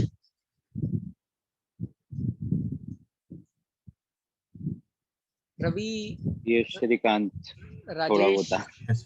हाँ, आई थिंक जो मुझे लग रहा है उसके अकॉर्डिंग हैंड्स ऑन बहुत ज्यादा रिक्वायर्ड है अभी, बिकॉज अगर आप हैंड्स ऑन नहीं करोगे तो आप रिलेट नहीं कर पाओगे। टू बी फ्रैंक, नेक्स्ट जो टॉपिक्स हैं, नेक्स्ट 3 सेशंस जो हैं, वो इससे भी ज्यादा कॉम्प्लेक्स होने वाले हैं फॉर श्योर, और उसमें मैं सारी चीजें यूज करूंगा जो हमने अभी तक पढ़ी हैं। तो अगर आप पुराने सेशंस को नहीं गो थ्रू करोगे या रिविजिट करोगे या रिमेंबर नहीं करोगे, मैं ये बोल रहा हूँ आपने रिविजिट किया होगा बट अभी आपको याद नहीं है, तो उसको याद करने का बेस्ट तरीका है आप उनको हैंड्स ऑन करो। जब आप हैंड्स ऑन करोगे तभी आप नेक्स्ट 3 सेशंस जो हैं हमारे, वो आप इजीली रिलेट कर पाओगे। अदरवाइज क्या होगा, आप सेशंस अटेंड करोगे, उसके बाद वो सेशंस में बाउंसर लगेंगे और आप उनको भूल जाओगे। बट मेरा ऑब्जेक्टिव ये नहीं है, मेरा ऑब्जेक्टिव है आपकी लर्निंग, आपको कितना समझ में आए। अगर सपोज इस एग्जांपल से नहीं समझ में आता, हम दूसरे एग्जांपल्स चेक करेंगे और आप हैंड्स ऑन करो एग्जैक्टली क्योंकि मैं अभी यहाँ पे कुछ भी आपको बता दूं, कोई भी एग्जांपल दे दूं, कुछ भी एग्जीक्यूट करके दिखा दूं, सब चलेगा यहाँ पे। बट जब आप प्रैक्टिकली यूज करोगे तब आपको चैलेंजेस समझ में आएंगे कि अच्छा क्या प्रॉब्लम है। अगर राजेश को याद हो, राजेश SOPLN जब फर्स्ट टाइम कर रहे थे, तो राजेश याद है आपको, पहले आप पहला ही प्रोग्राम नहीं प्रिंट करा पा रहे थे, याद है? तो वो सारी चीजें कैसे पता चलेंगी? अगर मैं ये प्रोग्राम आपको डायरेक्टली शेयर कर दूं तो आप क्या करोगे, वो कॉपी पेस्ट करके एग्जीक्यूट कर लोगे और आपको याद रहेगा। बट जब आप खुद से इम्प्लीमेंट करोगे तब आपको पता चलेगा चैलेंज क्या है। ठीक है? Okay okay okay. सो यहाँ पे हम फिर से एक बार देखते हैं, एक और टॉपिक है हमारा, एरे एज रिटर्न टाइप। ठीक है, कि एरे को अब रिटर्न टाइप, अगर मुझे as a return type array करना है तो हम कैसे कर सकते हैं। ठीक है, अभी तक हमने क्या देखा कि हमने एक एरे लिया, एरे के अंदर जो भी अपने वैल्यूज थी उनको स्टोर कराई। ठीक है, अब कुछ ऐसी भी चीजें आ सकती हैं जहां पे हमने वैल्यूज स्टोर कराई, हमने ऑब्जेक्ट्स भी स्टोर कराए, हमने नॉर्मल चीजें भी स्टोर कराई। अब स्टोर कराने के बाद हमने रिट्रीव भी किया। थर्ड थिंग, हमें रिटर्न टाइप में जब हम मेथड बनाएंगे अपना, अगर याद हो हम मेथड बनाते हैं तो क्या लिखते हैं, पब्लिक वॉइड मेथड नेम। अगर हमें कुछ भी रिटर्न नहीं करना तो हम वॉइड देते हैं। अगर हमें कुछ स्पेसिफिक रिटर्न करना है, सपोज स्ट्रिंग रिटर्न करनी है, तो हम क्या लिखते हैं, पब्लिक स्ट्रिंग मेथड का नाम। अगर इंट रिटर्न करना है तब हम क्या लिखते हैं, पब्लिक इंट मेथड का नाम। इन अ सिमिलर वे अगर हमें कभी एरे को रिटर्न करना है, ठीक है, तब हम कैसे करेंगे वो चीज हम इस एग्जांपल के थ्रू देखेंगे। ठीक है, ये सारी चीजें आप अगर नॉर्मल देखोगे तो आपको लगेगा कि ये कहाँ पे यूज होंगी, कैसे यूज होंगी, बट फ्रेमवर्क लेवल पे जब आप ऑटोमेशन करोगे तब आपको ऑप्टिमाइजेशन के टाइम पे काम आएंगी ये सारी चीजें। इसीलिए मैं ऑल पॉसिबल वेज कि हम कैसे रिट्रीव कर सकते हैं, कैसे हम रिटर्न कर सकते हैं, क्या पॉसिबल वेज है हमारे, सपोज वॉइड से रिटर्न करना है या इंट रिटर्न करना है, अब अगर एरे में रिटर्न करना है तो हम कैसे रिटर्न कर सकते हैं। ओके, तो ये प्रोग्राम अभी समझ में आ रहा है क्या है ये प्रोग्राम?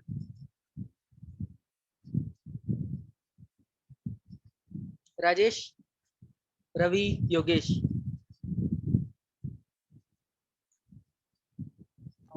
तो जैसे स्टार्टिंग में समझ आया, पब्लिक इंट एक एरे है, मतलब एरे अपने जैसे वहाँ रिटर्न टाइप इंट देते तो आपने एरे दे दिया है, ठीक है, इंटीजर टाइप का एरे है। ठीक है, क्यों दिया है, मतलब मैंने इंट एरे ही क्यों दिया है?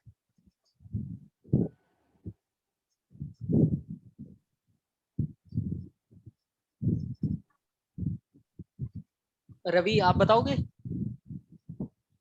अगर कौन सा? जो यहाँ पे प्रोग्राम लिखा हुआ है, इस प्रोग्राम में एक मेथड लिखा हुआ है रिटर्न एरे। ठीक है, ये मेरे मेथड का नाम है। ठीक है, पब्लिक इंट एरे ये मेरा रिटर्न टाइप है, इंट एरे जो है वो मेरा रिटर्न टाइप है, और रिटर्न एरे जो है वो मेरा मेथड है। ये मेरा मेथड है, ये मेरा रिटर्न टाइप है, ये मेरा एक्सेस मॉडिफायर है। तो मैंने यहाँ पे राजेश से पूछा ये इंट एरे क्यों लिखा मैंने? बिकॉज आप ना रिटर्न है ना आई करवा रहे हो, मतलब इंटीजर ओके करा रहे हो। ओके ओके, ठीक है। योगेश आप बताओगे? सेम रिटर्न वो इंटीजर कर रहा है तो इंटीजर वैल्यू हमने दिया है। Okay okay, fine fine. So इस पर्टिकुलर प्रोग्राम को और इस पर्टिकुलर टॉपिक को हम आफ्टर वन स्मॉल ब्रेक फिर से देखते हैं। ठीक है, 5 मिनट का ब्रेक लेते हैं, ब्रेक के बाद वापस आएंगे और वापस से देखेंगे कि इस पर्टिकुलर एग्जाम्पल को कैसे एग्जीक्यूट होगा, इसमें क्या आउटपुट आएगा, एज अ रिटर्न टाइप हम कैसे इस चीज को अचीव करेंगे. Okay, so let's take a small break for 5 to 7 minutes. I will share meeting link with you and you can join again. Okay, welcome back guys. I hope after this break थोड़ा बहुत refreshing सा लग रहा होगा, right? Next topics के लिए. Yes, Shrikant. Okay, so before the break we were discussing about array as return type. Okay, and like going through in this particular topic, before that I think Rajesh और रवि ने 2 queries करी थी, जिसमें से एक query थी, अगर याद हो किसी को, राजेश आपकी क्वेरी ये थी जिसमें अगर एक एरे है उसमें अगर और मैं ऐड करना चाहूँ, ठीक है, तो क्या होगा, करेक्ट? जैसे जिसमें आपने मतलब इनिशियल लेवल पे डिक्लेयर नहीं किया है, हाँ, इसमें स्टोर कर सकते हैं. हाँ, बट हम बाद में करेंगे. Okay, fine. सो हम उसको देखते हैं एक बार. उसका एक एग्जांपल ये है, ठीक है.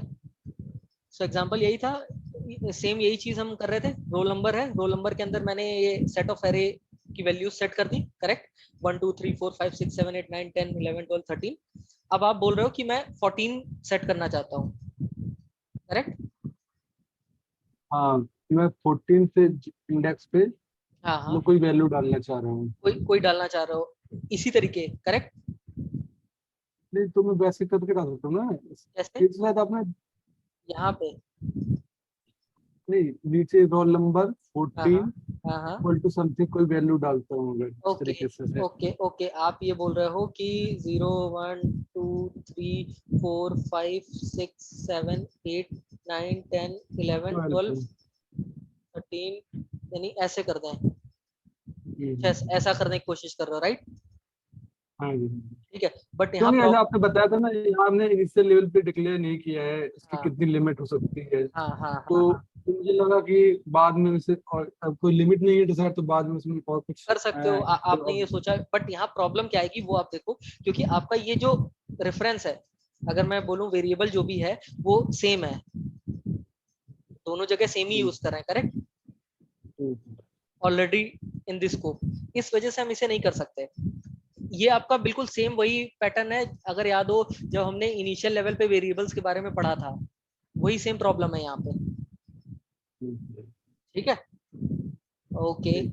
एक ये प्रॉब्लम सॉल्व हो गई. सेकंड प्रॉब्लम ये थी जो रवि ने पूछी थी. रवि ने कहा था कि सपोज मैंने यहाँ पे 7 लिमिट दी, मैंने लिमिट डिफाइन कर दी, ठीक है. अब लिमिट यहाँ 7 करी, बट यहाँ वैल्यूज एक एक्स्ट्रा डाल दी है, 0 1 2 3 4 5 6, ठीक है, 7. अगर यहाँ पे मैं वैल्यू की बात करूं 1 2 3 4 5 6 7, यानी कि सिर्फ यहाँ तक वैल्यूज मेरी जो है 96, ये वैल्यूज स्टोर हो सकती हैं, correct, as per limit. But मैंने क्या किया, एक 7 भी कर दी तो क्या होगा. तो हमने बात करी थी ना, यहाँ पे एरर, यहाँ पे तो कोई एरर नहीं आई, तो एरर आएगी कब? एरर कब आएगी? अब जब आपने यहाँ पे 7 स्टोर करा दिया, अब जब आप एक्सेस करने जाओगे इसे, क्योंकि आपको अगर इस पर्टिकुलर एरे के अंदर से इस सेट ऑफ मैं बोलूं इंटीजर वैल्यू को अगर आपको निकालना है, तो आप कैसे, ऐसे ही निकालोगे जैसे हमने यहाँ पे निकाला हुआ है, ठीक है.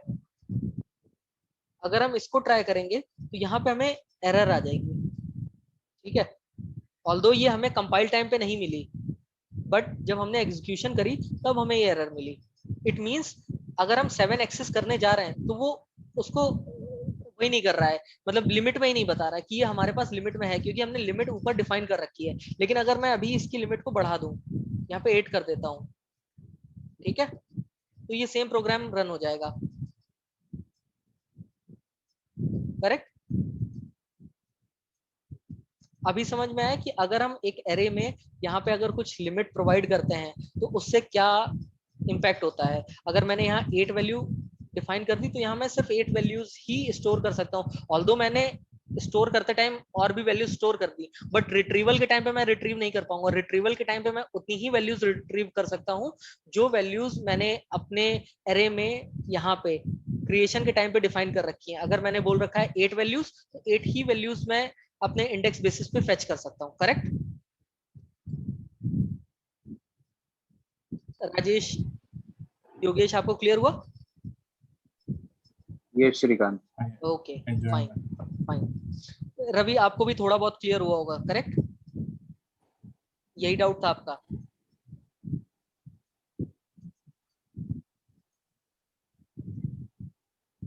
Ravi, I am Audible?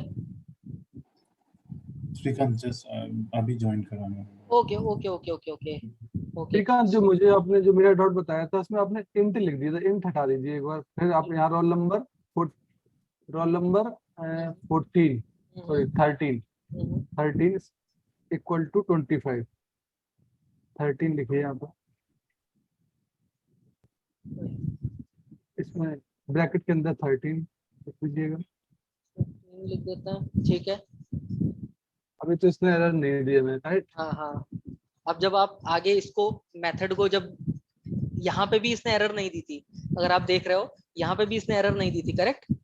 तो यानी कि कंपाइल टाइम में जब आप एग्जैक्टली जब फेच करोगे तब हम देख सकते हैं कि क्या डिफरेंसेस आते हैं। अभी जो यहाँ पे इन्होंने रवि ने क्वेश्चन किया था उसमें सिमिलर तरीके से हमने यूज किया, यहाँ पे हमें कोई एरर नहीं मिली, ठीक है, उसने स्टोर करने दिया। बट जब हम फेच करने गए उस टाइम पे हमें प्रॉब्लम आई, ठीक है। इन अ सिमिलर वे जब आप अपना एग्जांपल ट्राई करोगे तो आपको पता चलेगा, माइट भी आपको वैल्यू मिले बट डिफरेंट वैल्यू मिले, माइट भी आपको एरर मिले, बट ये चीज आप जब ट्राई करोगे तब आपको क्लियर पता चलेगी, correct?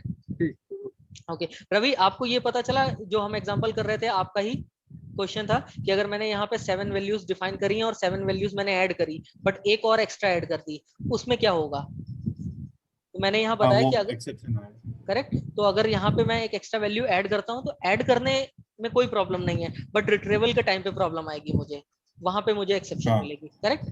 Okay. Okay, okay, fine.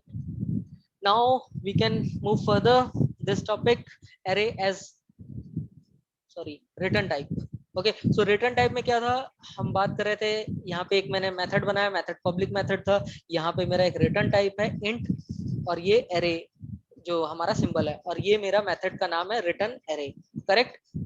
उस पर्टिकुलर मेथड के अंदर मेरी इंप्लीमेंटेशन क्या बोलती है, वो बोलती है कि सेट ऑफ इंटीजर्स मैंने यहाँ पे अपने अंदर स्टोर कर रखे हैं, 9 8 7 6 5, ये मेरे जो भी इंटीजर वैल्यूज थी वो मैंने एक आई एरे के अंदर स्टोर करा दिया है, और उसे मैं एज अ यहाँ पे रिटर्न कर रहा हूँ आई को। इस वजह से यहाँ पे जो मेरा रिटर्न टाइप है वो इंटीजर एरे है। अगर यहाँ पे स्ट्रिंग होती तो यहाँ पे as a string array type होता, करेक्ट? योगेश, आप इस चीज को रिलेट कर पाए, इस मेथड को? हाँ श्रीकांत। ओके, राजेश आप? हाँ जी श्रीकांत, ओके, मेथड पर तो क्लियर है। Okay okay fine. So next है लाइन नंबर 11, जहां पे हमने अपना मेन मेथड बनाया है, और उसके बाद सिमिलरली जैसे हम अपना एक क्लास है, क्लास का मैंने ऑब्जेक्ट बनाया return array, array is equals to new return array.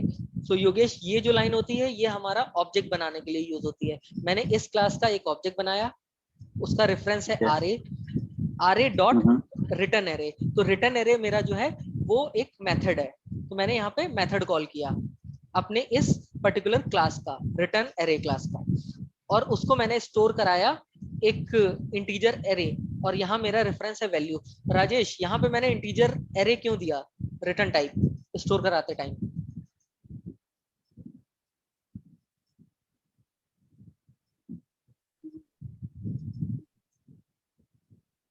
Shrikant, हाँ आपको हमने जो हाँ हमने जो मेथड बनाया है हाँ उस मेथड के अंदर हमने return type as a integer दिया है, ठीक है, ऊपर डिफाइन करें इंटीजर, तो ठीक है, मे बी जो उसकी रिटर्न टाइप आउटपुट होगी वो भी हमारी इंटीजर ही होनी चाहिए और कोई डेटा टाइप नहीं हो सकती।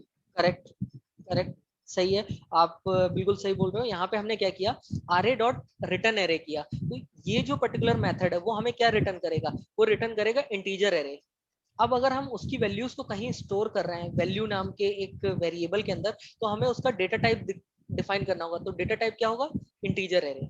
नाउ ये जो पार्ट है ये अपना फॉर ईच है, फॉर ईच में सिमिलरली वैसे ही जैसे हम कर रहे थे, ये वैल्यू हमने यहाँ पे कर ली, यहाँ पे ये सारी इंटीजर वैल्यूज हैं, इसलिए इंट RAA कर दिया मैंने, और 1 by 1 ये सारी वैल्यूज मेरी निकाल के ले आएगा। करेक्ट? ठीक है। RAA ये वेरिएबल है ना? ये हाँ, ये मैंने एक वेरिएबल यहाँ पे किया, जैसे हम अभी पीछे हमने फॉर ईच में यूज किया था डिफरेंट वेरिएबल, वैसे यहाँ पे मैंने किया है। ठीक है राजेश? तो इसमें ऐसा भी कुछ इंटीजर RAA फिर ये कॉलन लगाने की जरूरत है या डायरेक्ट लगा सकते हैं वैल्यू? ये जो है ये सिंटेक्स है फॉर ईच का। ओके ठीक है। ओके सो हम एक बार इसको क्विकली एग्जीक्यूट करके देख लेते हैं, आउटपुट को देख लेते हैं क्या है इसका आउटपुट, क्या आना चाहिए। ऑल्दो वो स्क्रीनशॉट में मेंशन है बट फिर भी हम एक बार एग्जीक्यूट करके देख लेते हैं।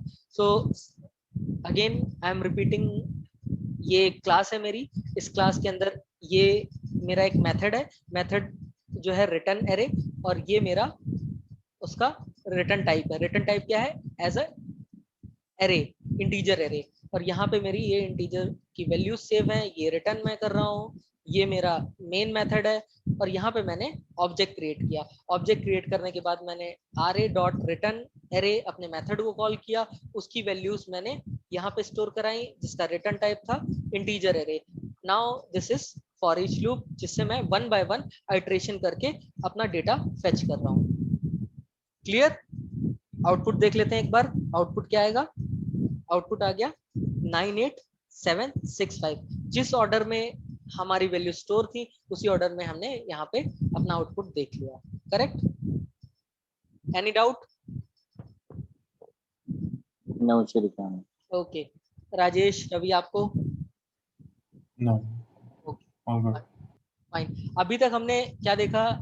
एरे में हमने वैल्यूज स्टोर कराई, ठीक है, नॉर्मल वैल्यू स्टोर कराई, इंटीजर, स्ट्रिंग, हमने ऑब्जेक्ट्स को स्टोर करा के देखा।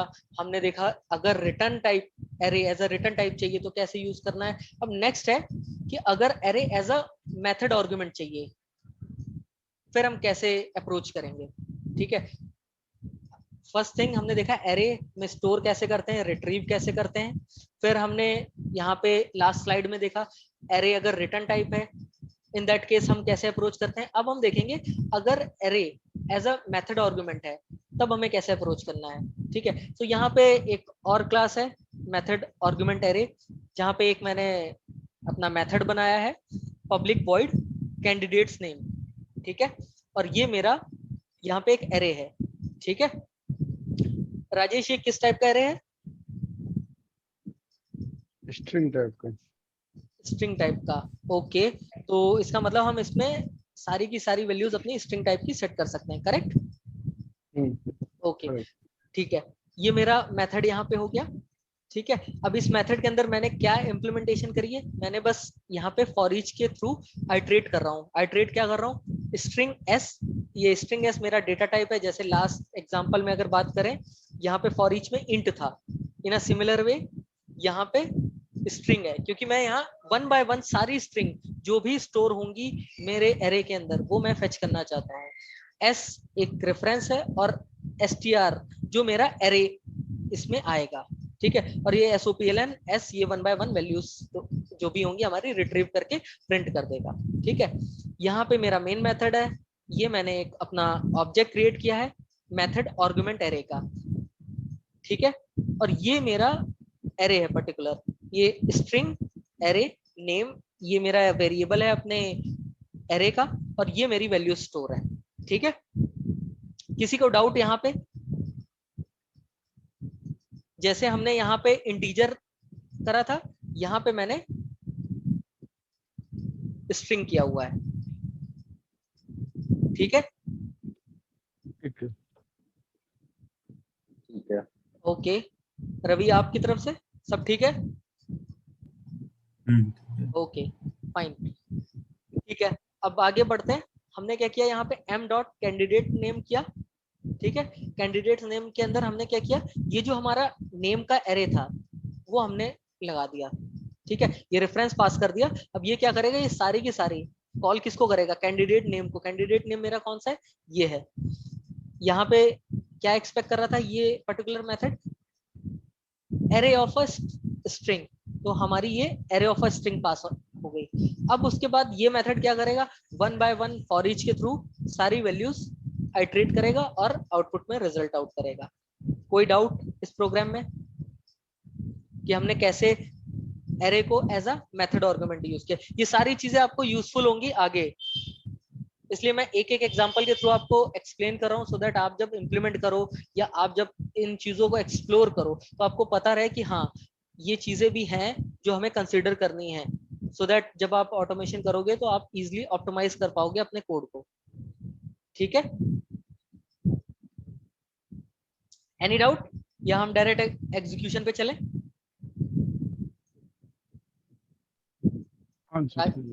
राजेश, रवि? यस, हाँ ओके, सो ये हमारी क्लास है जो मैंने बताया था, ये पर्टिकुलर मेरा मेथड है। ठीक है, इसका रिटर्न टाइप इस बार वॉइड है।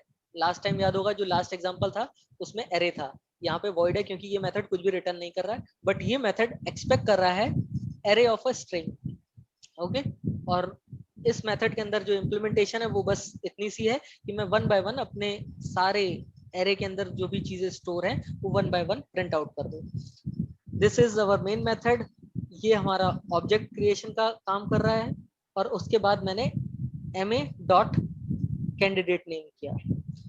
योगेश, ये ma डॉट कैंडिडेट नेम ये क्या क्या हो रहा है यहाँ पे, आप बताओगे क्या कर रहे हैं हम? ये ma कहाँ से आया, या फिर कैंडिडेट नेम को इसने कैसे कॉल किया? हमने ऊपर ही ऑब्जेक्ट बनाया ना, method argument array ma is equal okay, to 0। ठीक है। तो हमने क्या करा, एक हमने ऑब्जेक्ट बनाया, ठीक है। ऑब्जेक्ट में ये मेरे पास रेफरेंस है उस ऑब्जेक्ट का, उस रेफरेंस के थ्रू हमने कॉल किया अपने मेथड को। ठीक है, अब ये मेथड क्या एक्सपेक्ट कर रहा है? Array of a string, array of string. ठीक है, वो हमने यहाँ से पास ऑन कर दी। ठीक ठीक है, ओके। अब हम अगर एग्जीक्यूट करेंगे तो क्या करेंगे, यहाँ पे ये ऑब्जेक्ट क्रिएट होगा, फिर ये इस मेथड को कॉल करेगा, ये वैल्यूज इसके अंदर जाएंगी, और फिर ये मेथड अपना एक्शन परफॉर्म करेगा, और इसने यहाँ एक्शन परफॉर्म भी कर दिया। राजेश, राज, रवि, हनी, निधि, सबके नाम आ गए वन बाय वन, करेक्ट? ठीक है। राजेश, रवि, आपको कोई डाउट? आपका नाम देखो मैंने फेच कर दिया।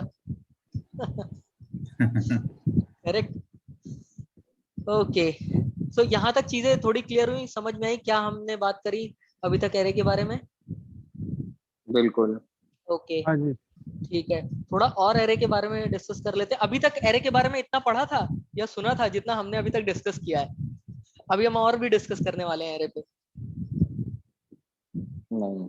ओके, ठीक है, कोई बात नहीं। ये सेशन इसीलिए है कि जितनी ज्यादा से ज्यादा इंफॉर्मेशन टॉपिक्स के बारे में हम डिस्कस कर सकें, और एक्चुअल इम्प्लीमेंटेशन के साथ, एक्चुअल एग्जांपल के साथ हैंड्स ऑन कर सकें, सो दैट आपको टॉपिक्स पता रहे।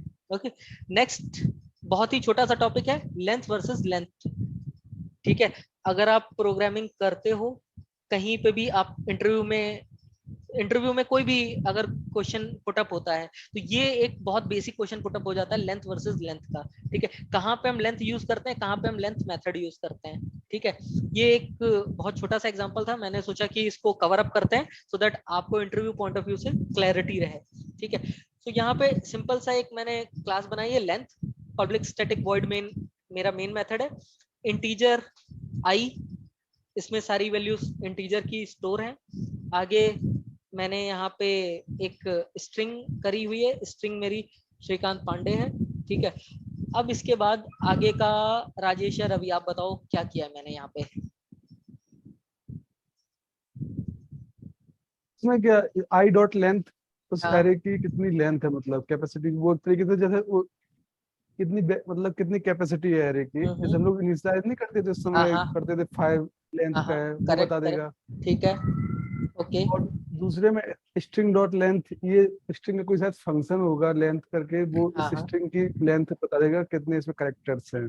करेक्ट करेक्ट, ठीक है। तो ये जो हमारा लेंथ वर्सेस लेंथ है, इसमें यही यूज है कि अगर हम सिंपल नॉर्मल लेंथ यूज कर रहे हैं जो कि एक मेथड नहीं है, ठीक है, अगर हम वो यूज करते हैं तो हम उससे लेंथ ऑफ एरे कि एरे की कितनी लेंथ है वो हमें बताता है। बट अगर हम मेथड यूज करते हैं जो कि एक स्ट्रिंग का मेथड है, in that case it will give you the length of a string.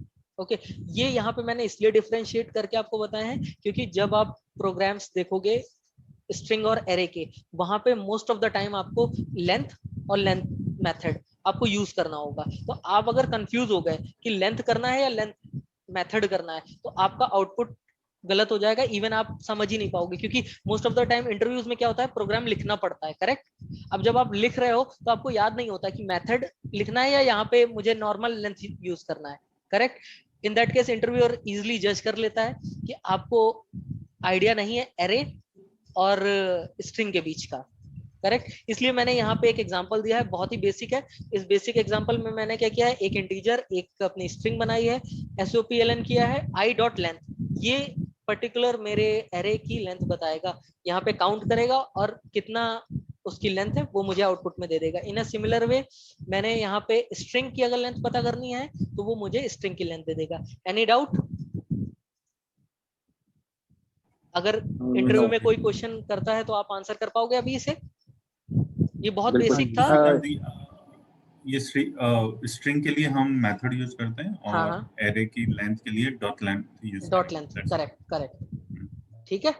तो ये आपको याद रहेगा और ये आपके लिए बहुत यूजफुल होगा। इवन अभी हम आगे पढ़ेंगे सारे मेथड्स जो भी हमारे स्ट्रिंग में यूज होते हैं, बट स्पेसिफिक इस स्लाइड को प्रिपेयर करने का रीजन यही था कि आपको हाईलाइट करा जा सके कि लेंथ और लेंथ मेथड में क्या डिफरेंस है। ओके, नाउ हम वापस चलते हैं, मूव बैक टू एरे। अभी तक हमने एरे के बारे में इतनी सारी चीजें पढ़ ली कि एरे क्या है, कैसे स्टोर करते हैं, फिर हमने array as a return type देख लिया, array as a method argument देख लिया। अब देख लेते हैं types of array. Okay, so one dimensional array, अभी तक हमने जितना काम किया वो सब वन डायमेंशनल में किया है। Okay, future like as per the requirement आपका एरे का डायमेंशन चेंज हो सकता है, 1D की जगह 2D हो सकता है, 2D की जगह 3D हो सकता है, 3D की जगह 4D। It depends on complexity, कितना कॉम्प्लेक्स होती जाएंगी चीजें। बट अगर आपने 1D किया है यूज तो आपने देखा होगा जब भी हम आइट्रेशन करते हैं तो आइट्रेशन में हमें फॉर लूप रिक्वायर्ड होता है, राइट। और वहां पे हम सिंगल फॉर लूप से आइट्रेशन कर लेते हैं, करेक्ट। बट जब हम आगे डायमेंशंस बढ़ाते जाएंगे, सपोज 2D करेंगे, 2 डायमेंशनल करेंगे, इन दैट केस हमें 2 लूप यूज करने पड़ेंगे फॉर के, यानी नेस्टेड लूपिंग शुरू हो जाएगी। सिमिलर वे में अगर हम 3 डायमेंशनल यूज करेंगे तो 3 फॉर लूप होंगे। इट मींस कॉम्प्लेक्सिटी लेवल कितना ज्यादा इंक्रीज करते जा रहे हैं हम, right. So from automation point of view 2D तक sufficient है, but still if you want to learn more, you want to dig down more on the array side, you can learn like 3-dimensional or how you can implement 3-dimensional things. But यहाँ पे जो भी हमने example लिया उतना ही लिया है जितना आप विजुअलाइज कर पाओ और जितना आपके लिए यूजफुल है। ओके, सो 1D तो हम ऑलमोस्ट इतनी देर से जितने भी एग्जांपल्स हमने किए हैं वो 1D के किए हैं, ठीक है। 2D के देख लेंगे और थोड़ा सा विजुअलाइजेशन पॉइंट ऑफ व्यू से भी चीजों को देखेंगे। First of all definition point of view से देखते हैं 1D क्या है। It is known as linear array, the elements are stored in a single row, ठीक है। यही काम हम कर रहे थे, करेक्ट। मल्टी डायमेंशनल की बात करें, मल्टी डायमेंशनल में क्या होता है, it is a combination of 2 or more arrays or nested array.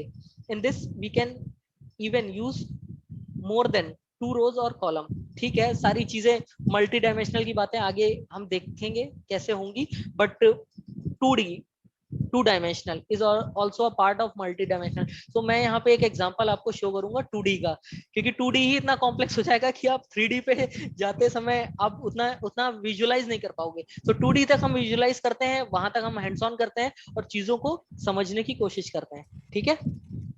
1D तक चीजें क्लियर है? यस। ओके, राजेश, रवि, आपको क्लियर है? ओके, किसी को नींद या भूख तो नहीं लग रही अभी? अभी हमें काफी चीजें कवर अप करनी है। अभी हम एरे के लास्ट टॉपिक पे हैं ऑलमोस्ट, इसके बाद हम स्ट्रिंग कवर करेंगे, देन सिंगलटन है हमारे लिए, ठीक है। सो थोड़ा सा पेशेंस बनाए रखें और आगे टॉपिक पे मूव ऑन करते हैं। सो टू डायमेंशनल हम देखते हैं, टू डायमेंशनल में क्या चीजें होती हैं, सिंपल जो हम स्टूडेंट मार्क्स है उसको हम कैसे कर सकते हैं, इंट, यहाँ पे हमने दो ब्रैकेट यूज किए, न्यू इंट 2 और 3, ठीक है।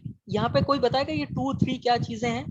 अच्छा, किसी ने मैट्रिक्स पढ़ी है या याद है किसी को मैट्रिक्स, जो हमने मैथ्स में पढ़ी थी इंजीनियरिंग टाइम पे या 12th क्लास में पढ़ी थी? अगर किसी को याद है मैट्रिक्स तो बिल्कुल इजीली रिलेट कर पाएगा ये 2D एरे को। श्रीकांत, इसमें 2 and 3 बोला है कि 2 rows and 3 columns, correct correct. थोड़ा सा लग रहा मैट्रिक्स याद है अभी। राइट, सही है। तो आपने जैसा बोला सही है, 2 रो रहेंगी और 3 कॉलम रहेंगी, ठीक है। तो यहाँ पे जो भी हमारा फर्स्ट जो भी चीज हम यहाँ प्रोवाइड करेंगे, जितनी भी वैल्यूज प्रोवाइड करेंगे उतनी हमारी रोज रहेंगी, और जो हम यहाँ पे प्रोवाइड करेंगे उतने हमारे कॉलम्स रहेंगे। इसमें भी अगर मैं उसकी बात करूं, इनिशियलाइजेशन की बात करूं, सिमिलर वे में इनिशियलाइजेशन होता है। 0 0 पे मैंने वैल्यूज 15 कर दी, 1 1 पे 45, 2 1 पे 65, ठीक है। जैसे हम नॉर्मल इनिशियलाइजेशन कर रहे थे वैसे ही हम यहाँ पे भी इनिशियलाइजेशन कर रहे हैं, ठीक है। अगर इसी सिंटेक्स को 3D फॉर्म में करें तो 3D फॉर्म में कुछ इस तरीके से चीजें हो जाती हैं, ठीक है, थोड़ा सा और कॉम्प्लेक्स, करेक्ट। यहाँ पे 4 और 3 क्या है?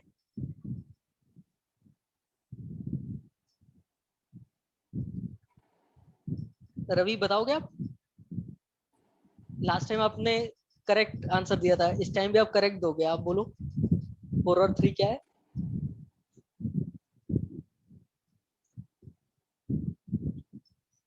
कुछ भी जो भी माइंड में आ रहा हो, राजेश आपके कुछ माइंड में आ रहा हो, योगेश आपके कुछ माइंड में आ रहा हो। नहीं पता। ओके, ठीक है, कोई बात नहीं। राजेश आपको पता है? मतलब ऐसे समझ में आ रहा है जैसे यदि क्यूबिकल ही हो जाएगा, मतलब 2 लेंथ विड्थ और हाइट के हिसाब से, देखो हिसाब से बन जाएगा ये, पता नहीं सर। ठीक है ठीक है ठीक है ठीक है।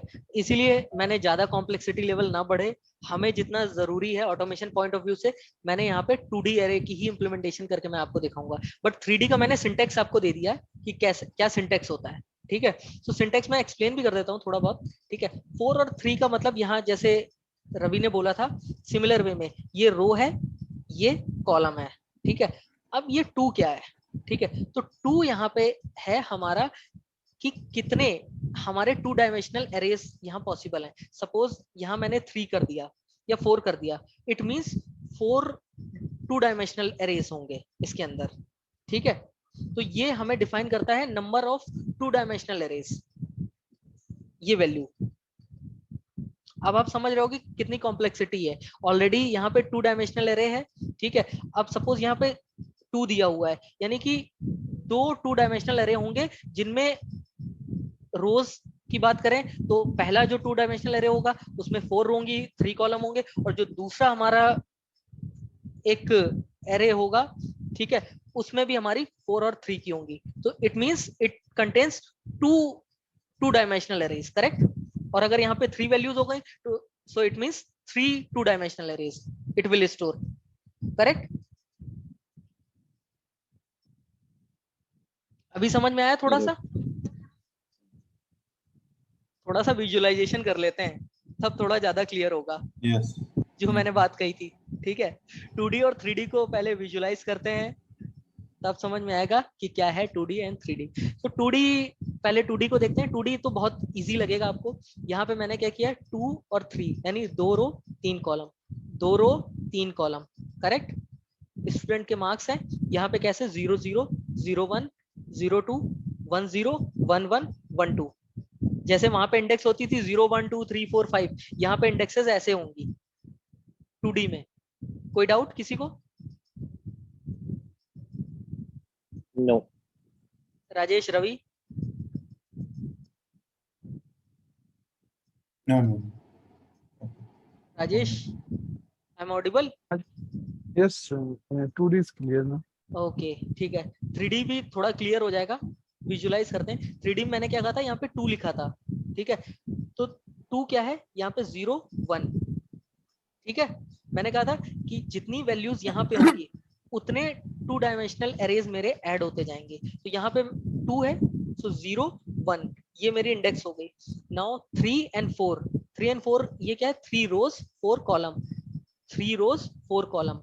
तो एक ये 2 डायमेंशनल एरे हो गया, एक ये 2 डायमेंशनल एरे हो गया। इट मींस यहाँ पे 2 2 डायमेंशनल एरे हो गए जो कि स्टोर कर रहा है ये particular 3 dimensional array. In a similar वे अगर यहाँ 3 होता या 4 होता तो यहाँ पे 0 1 2 3, और सिमिलर वे में जैसे यहाँ पे एक ये 1 डायमेंशनल एरे है, एक ये सॉरी 2 डायमेंशनल एरे है, एक ये 2 डायमेंशनल एरे, सिमिलर वे में 2 और होते हैं हमारे।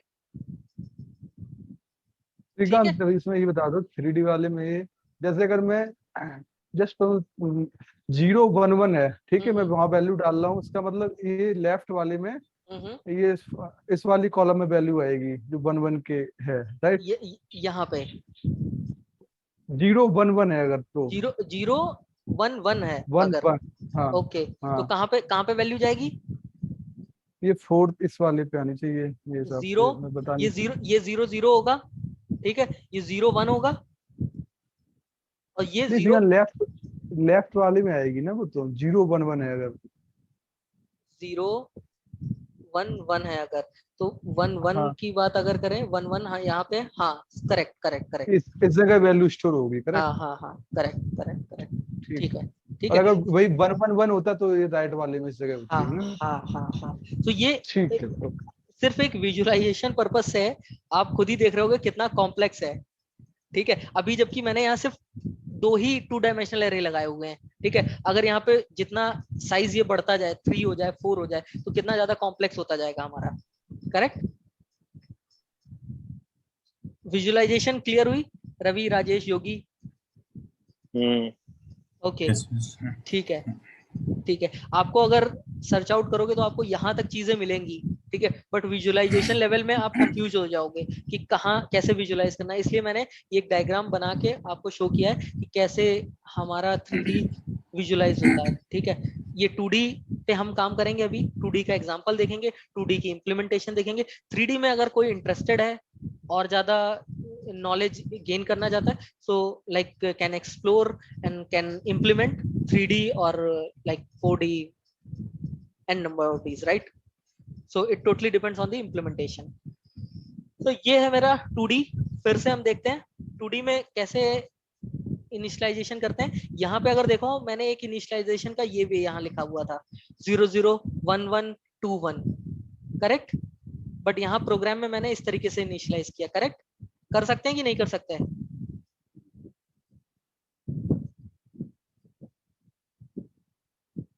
राजेश, रवि,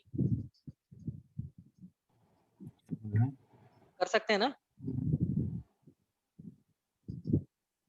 योगेश, yes, क्या लगता है कर सकते हैं कि जैसे हम यहाँ पे कर रहे थे, जैसे हम यहाँ पे कर रहे थे, याद होगा टाइप्स ऑफ एरे 1 डायमेंशनल में हमने क्या किया था, सिंगल लाइन में किया था, ठीक है।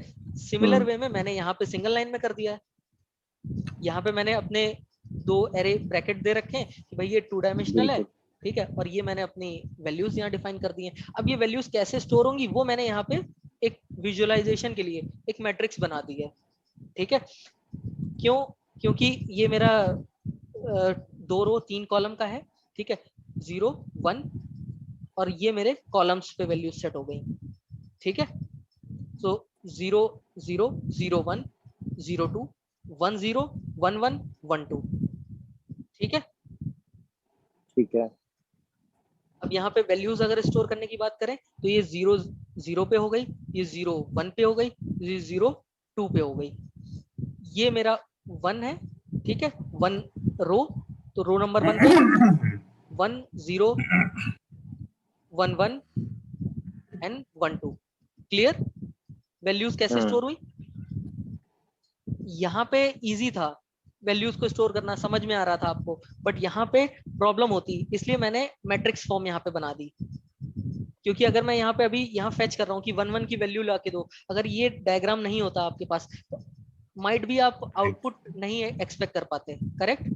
कंफ्यूज हो जाता है, राइट? हाँ, सो वो कंफ्यूजन अवॉइड करने के लिए मैंने यहाँ पे मैट्रिक्स बना दी है। राजेश, क्लियर है? ठीक है। हाँ जी, ओके, सो यहाँ पे फिर हमने क्या किया, यहाँ पे हमने अपना जो भी वैल्यूज थी वो हमने यहाँ स्टोर कर ली। ठीक है, ये मेरा फॉर लूप है, आर 0 से शुरू हुआ, फ्लैट नंबर, ये मेरे सारे फ्लैट नंबर हैं, मैंने सारे फ्लैट नंबर दे रखे हैं। ठीक है, आर डॉट लेंथ, तो मैंने यहाँ से क्या किया, मैंने इसकी लेंथ निकाल ली। ठीक है, इस पर्टिकुलर एरे की, और आर प्लस प्लस किया। फिर ये मेरा रो के लिए हो रहा है, इसीलिए मैंने आर और सी लिखा हुआ है, सो दैट आप इजिली रिलेट कर पाओ। समझ गया।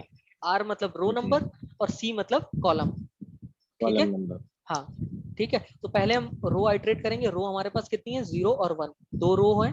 ठीक है, कोई बात नहीं। अब इसके बाद हम यहाँ पे क्या करेंगे, कॉलम आइटरेट करेंगे। 0 से शुरू करते हैं, सी फ्लैट नंबर, और यहाँ पे आर, यहाँ पे आर मैंने पास किया, यानी कि मुझे कॉलम, मैं किसके इंटरेस्टेड हूँ, किन कॉलम्स के लिए इंटरेस्टेड हूँ, जो रो में आए हैं। ठीक है, तो मेरे पास दो रो हैं, दो रो के कितने कॉलम्स है वो मुझे इस पर्टिकुलर लूप से पता चलेंगे, जो मेरा सेकंड लूप है। ठीक है, सो फर्स्ट टाइम में 0 कॉलम मिलेगा, सेकंड टाइम में 1 मिलेगा, थर्ड टाइम में 2 मिलेगा। ठीक है, क्लियर, एनी डाउट?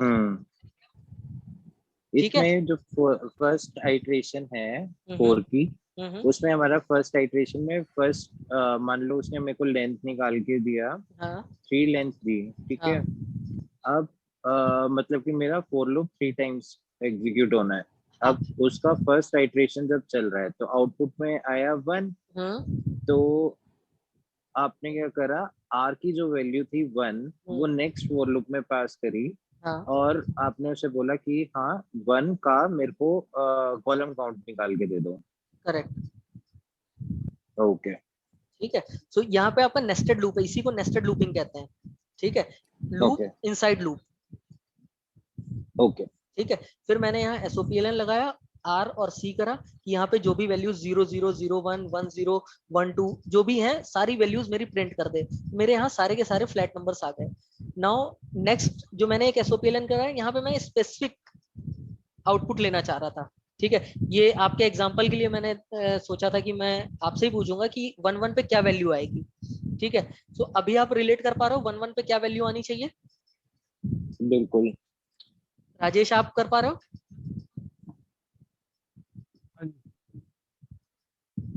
हेलो, हाँ जी श्रीकांत, कर पा रहा हूँ। 1 1 पे क्या आएगी वैल्यू?